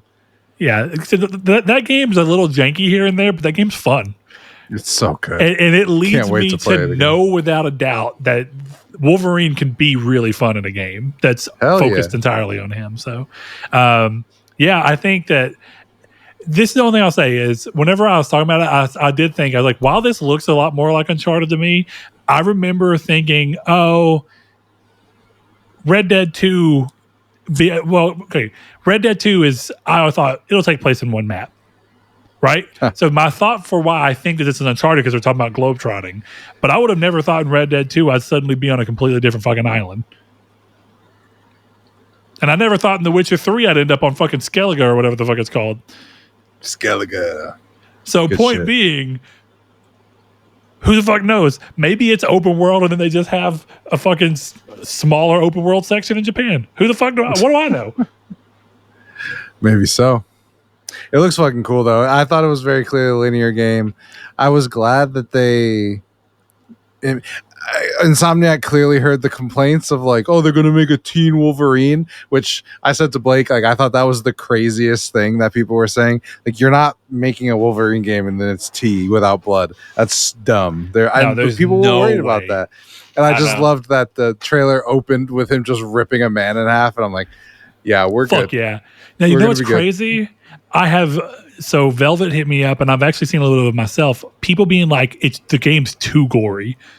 It's too violent. Fuck off. And I was like, oh no, a violent character is in a violent game that is his namesake. Oh no, that's fucking nuts. Like, don't get me wrong. If it's like a Mr. Rogers Neighborhood game and we're shooting people, that's too violent. All right. Well, nobody needs to take the Fallout 4 Tranquility Lane. We've seen it. We don't need to do it again. So I think when you look at that, I think that it's so crazy to look at a character who has fucking knives come out of his hands and go, this is too much. Guys, his whole power revolves around him cutting people into shreds. He can't do anything else. The only important thing about that character is that he has knife knuckles. And you're like, oh no, he stabbed a guy. My only small concern, and I don't think this is true because there are people who are augmented in X-Men. I was watching it and I was like, it's going to be rated teen because these are all robots, aren't they? No, dude, they literally showed. I guess I get what you're saying, right? You can wrap human. Well, all of them it's an had android. like sparks and shit coming out of them, and Well, I'm like, dude, he oh, literally okay, shoved so his spikes through a dude's head. They literally went up, and there was blood everywhere. That's not robots, my guy. I'm not saying it's robots. I'm saying they could tell me it is. The Sentinel has created a bunch of humanoid robots. And they're androids. The specialized Sentinel oil is blood red. No, it's really cool because I don't know if you remember. So I worked at GameStop whenever The Force Unleashed 2 came out. So I didn't ever buy the game because it was really short. That was like one of the big complaints. The game was incredible looking, incredible playing, but it was like 4 hours. That may be a little bit of hyperbole, but that game is short, whereas the first one's not that short. Anyway, I rented that game, and I remember like, holy shit, dude, you can cut people in half and everything. I was like, damn, there's no blood because you cauterize the wound. I just remember being like, this feels like it looks violent in motion, but the end product is not violent. Like you're cutting stormtroopers in half and shit, but there's no blood going anywhere. And I was like, okay, I guess I get it. But then I think you can like force choke people. Mm-hmm. And I'm like, why does no one want to go balls to the wall and really just have a fucking Sith who is completely, he doesn't just force choke people. He force pops their head. He force pulls their trachea out. Blood would go everywhere then. Well, I mean, that's a matter of restraint, and I think restraint's good. Darth Vader's scarier the way he is. You're right. You know? You're right. If he was my point being is I remember how violent that game looked in motion, but not in end goal. And this game looks violent in motion, and then you see the aftermath, and you're like, fuck. Yeah. Well, it's kind of like Sean was telling me, I don't know if you saw Alex Jones's new mustache. Yeah, I did. He was like, oh, you should write your villain to have that mustache. I was like, no, that's just too evil at that point. Oh, poor Charlie Chaplin. You know? It's awful. And he was first. I know. Damn. And some other guy stole his homework, and just because he killed a few people, Charlie Chapman's got a problem.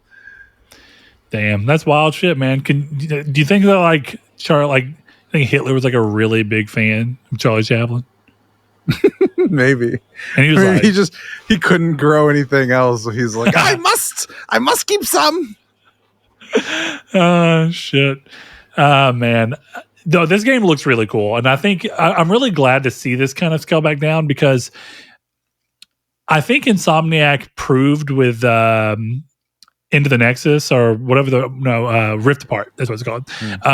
With Ratchet and Clank. That game goes a lot wider. And I think it does exactly and I don't know if that was on purpose or not. You know, like sometimes they talk about like Killzone Shadowfall for Guerrilla was like legit made just to get them like familiar with some of the things they were trying to pull off with the PS4 in Horizon. Like they were already working on Horizon at the same time.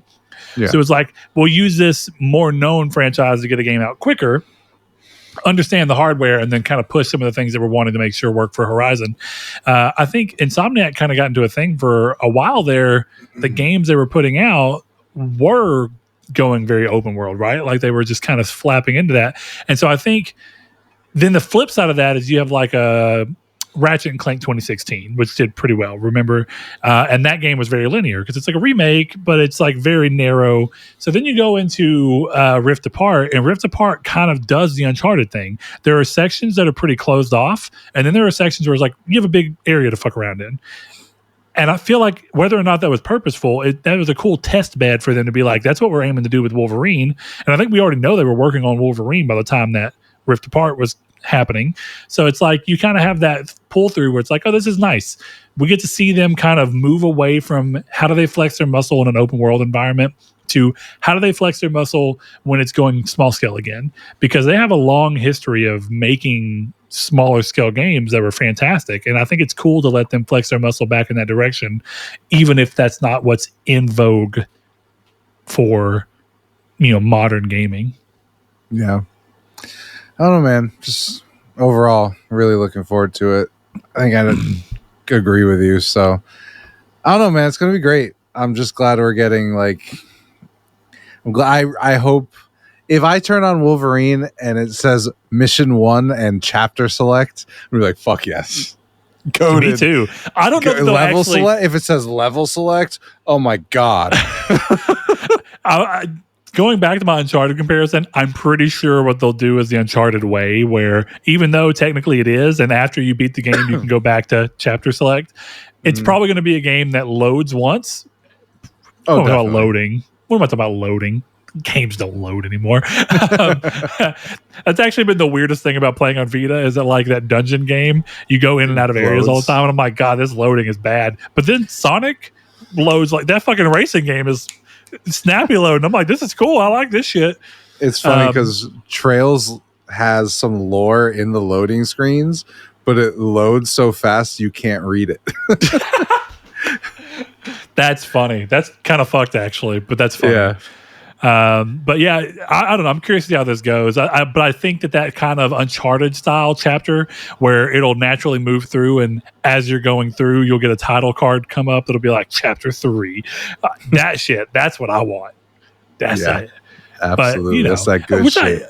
I feel like that's kind of how the Wolverine Origins game is. Like you can go back in and level select, but the game just naturally unfolds. Yeah, it just plays out. Yeah. Yeah. I want a boss rush mode. I'm putting it in the ether. Insomniac, there needs to be a boss rush mode at the end where it's like, okay, you're fighting Omega Red and you're fighting the early version of Mystique. And then, oh, Jean Grey's here and you're fighting her. Oh, you saved her. Cyclops is here. And then, oh, the Juggernaut, you got to beat him. And then there's the Blob and Sabretooth and they all fight you. I want that. Give me that. So Insomniac has done a really good job of keeping hinting at the fact that there's a bigger Marvel world out there, but so far in all the games that they've done, the Spider-Man games, they have mostly kept them to where they're only focused on Spider-Man villains and heroes and stuff. Do you think that this game teases anything broader, realistically? Like, do you think this game references Spider-Man in any real way? Or do you think that this game really just aims to be like, we're focused on Wolverine and maybe some of his X-Men counterparts? I mean, that's a weird question because I don't know. I don't know if they're going to reference Spider-Man because if it's not open world, I don't see how you would like naturally be like, oh, we're in Manhattan and Peter swings by. But like, I think the thing is like this. You can always do the Uncharted 3 bar fight where they reference the cordyceps fungus infection on the newspaper in the bar by accident. Yeah, I mean, I think the thing is like the appearance of the Sentinels alone imply a much bigger universe. That's fair. And the Sentinels are mostly tied to X-Men. So, I mean, Sure, but it does imply that there is more to the world than just Wolverine and Mystique and Spider-Man. You know what I mean? Sure. Yeah. I guess what I mean is, like, do you think that there's any chance? Because, like, I think moving, like, not from a comic book standpoint, but from a way that a lot of the movies and stuff were done for a long time prior to the MCU, and even what we saw in Spider-Man is that, like, to some degree, the games are largely concerned with keeping to themselves. Which I think is for the better of the game. I think that you always are going to do a better job telling a story when you're focusing in on a certain group of characters. But even something like Spider-Man having the Avengers Tower, right? Which hints at the fact that there must be Avengers. Therefore, they're out there. And I think that you probably have a little bit of that here. But like, do you think that there's a chance that they tease at anything? Because like, at the time, I don't think anybody thought Insomniac would get another Marvel IP. What do you think the chances are that this game teases something and then we get to a point where it's like, oh shit, Insomniac have got a third Marvel IP coming. They're making they do have a third Captain Marvel America. IP coming, so what is it? X-Men. I mean, yes, I guess that just feels like Wolverine is just introducing you to the X-Men. But that's I'm saying definitely like, what this game is. But I just consider this to be X-Men already. By nature of what they're doing, but it's not. It's Wolverine. It's completely different. You're right. It's focusing in specifically on him. But what I mean is, like, do you think that they do like the Hulk or something? You know what I'm saying, like a completely different game?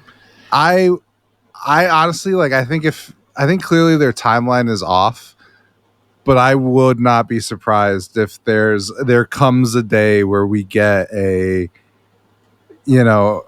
IMCU or Which, I'll tell MGU. you, I don't actually want that to happen. I really want to see Insomniac still make original titles, but it's hard. I mean, Wolverine's cool, and I think like what Disney were talking about whenever they started asking for Marvel games to go out and make good games is far too long have most video game adaptations. There's always a couple of good ones in the mix. There are. Wolverine, the X-Men Origins Wolverine game, fucking kicks ass. There's some Spider-Man games that are really good. Most of them aren't, but there's a few that are really good. So it's like, I think that they really are doing the thing of like, hey, we just want to see what people do. And I'm glad to see that. We got Guardians of the Galaxy out of that. That game fucking Great game. rips. That game's incredible. We got Spider-Man 1. That game's incredible. We got, I mean, I don't know what else we got. I guess we're going to see if, what is that, 1943? Oh, yeah, Captain America. And then they have Iron Man over at EA. I don't know. Yeah, I think I'm okay with the connected games if they are all Sony games. Yeah. But like, I don't want to have to play EA Motive's Iron Man in order to understand Spider-Man 3. But if you tell me like, hey, Wolverine is going to show up in Spider-Man 3, I'm okay with that. Because I think maybe it's hypocritical, but for me, like, I'm going to play all the Sony ones. I'm probably going to play the EA Motive Iron Man game, but like, I'm definitely going to play all the Insomniac ones. So like, if it was me, I hope that like, okay, we're setting up all these things in this universe, but then, EA's got their game and Skydance has theirs and they're all separate, but it would also be cool. Like, it would be cool and unprecedented for there to be a game where it's like the Avengers versus X-Men, and it's like Insomniac developed some of it, and they're using these guys' characters, and I don't know, like a vignette, like almost like OD is, where it's like what's the word? Anthologies by different directors. Mm-hmm. If they were like, hey, we're doing an Avengers game in partnership with EA and with Skydance, and EA is developing the Iron Man portion of it, where Iron Man's the leader and he talks to Insomniac Spider-Man and then all this kind of stuff, that would be cool. It's just never going to fucking happen. So that'd be a nightmare collaborative effort. I feel like it's too many hands in the pot. It's not even too many hands. There's not enough money. Yeah, for a little bit of everything, probably. I mean, I don't know. We got an Avengers game that didn't do well, so all things are possible. Yeah, all right, man. You ready to wrap it up? I am. The last thing I'll say about it is that I'm a little bummed that it's so far off. That is, it's a bummer. It's a great swan song, I'm betting. Like it's probably going to be Insomniac's last game on PlayStation 5, but I would love to be wrong on that too. They're going to. Insomniac carried the beginning of the PS5, so it would be crazy if they can manage to get 2 or 3 more games out before the end of the generation. But I don't want to put that much pressure on them. I think we're getting Wolverine as the last like PS5 exclusive, and then you're getting Venom as PS5, PS6. Yeah, much the like launch Miles title Morales. kind of thing. Yeah, I could see that. But yeah, fall 20. That was like the only thing for me is I was just like, damn, man, why do we have to wait so long? Like, yeah, it was a long wait. I don't know. I feel like this year didn't have as much going on from PlayStation as I would have hoped. But if you also realize that this was supposed to be their games as a service year, and that didn't work out. So it's putting it lightly. Yeah. My biggest real worry is that Insomniac, and I don't really know. Do we see any other devs outside of the ones we already know about actually release another game on PlayStation 5 this gen? No. I think we missed the boat by all these people being incentivized to go games as a service, and then it not working out because they've never made games as a services. I could see Intergalactic being like the swan song or a cross-gen game. Yeah, I think it's the swan song, but it wouldn't surprise me if it's cross-gen. Even if it's not cross-gen, you'll just get Intergalactic remastered for PS6. and then while we wait for Insomniac's only PS6 game, we'll get more remakes, and we'll get a remaster of an Intergalactic, a remaster of the remake of The Last of Us Part 1. That would be psychotic if they did that. Like, we'll get a fucking remake of Uncharted 1. I'd actually really enjoy that. That'd be really I would cool. take that, yeah. Uncharted 1's obviously the most rough game of the whole series, and I think that it could really be cool. I would take all three of them remastered. Hell yeah. I mean, me too, but they're not going to. I want a remake. Give that shit to Blue Point. Give it to Naughty Dog. Naughty Dog wanted to handle The Last of Us, even though they didn't do the majority of that, from what I understand. It was still mostly handled outside of them, and they just finished up The Last of Us remake. But, cool. Yeah. All right. Well, guess what, man? We have got a new patron. And if you want to join FR Damian Quigley, head over to patreon.com/Nartech and give as little as $1 per month, just like he did. So shout out to you, Damian. We appreciate it. Hope you're enjoying the show. Let us know what you think about the state of play, everybody. What was the game that you thought called you the most? How do you feel about Wolverine being another year out? How do you feel about 2025 of games so far? Any of that, hop into the Discord. Let us know in the podcast open discussion section if you want to. Hop in there talking to general discussions with us. Hop onto the comments section of this if you're watching on YouTube. If you're on Spotify, it lets you comment now. Let us know what you're thinking. Anyway, thank you all for listening. And as a last shout out, like we always do, all of our patrons get their names called out for being so genuine, so generous, all those good things to allow us to continue doing this show without having to dip into our own pockets. So for that, we thank you. And without further ado, we shout out FR Damian Quigley, Ryan Goldner, Low Rate Nate, Spencer, Brandon Edwards, Alex, Barry Rogers, Stingray X, Matt Tubbs, Easton 328, Bailey Robertson, Mark Schutz, Rude Days 93, Kevin Bacon Bits, Danny Villalobos, Jehudi MD, No Fate, Josh Ayers, and Derek Porter. Thanks to each and every one of you. Oh, Sean Sanderud as well. We'll see you next time. Bye, guys.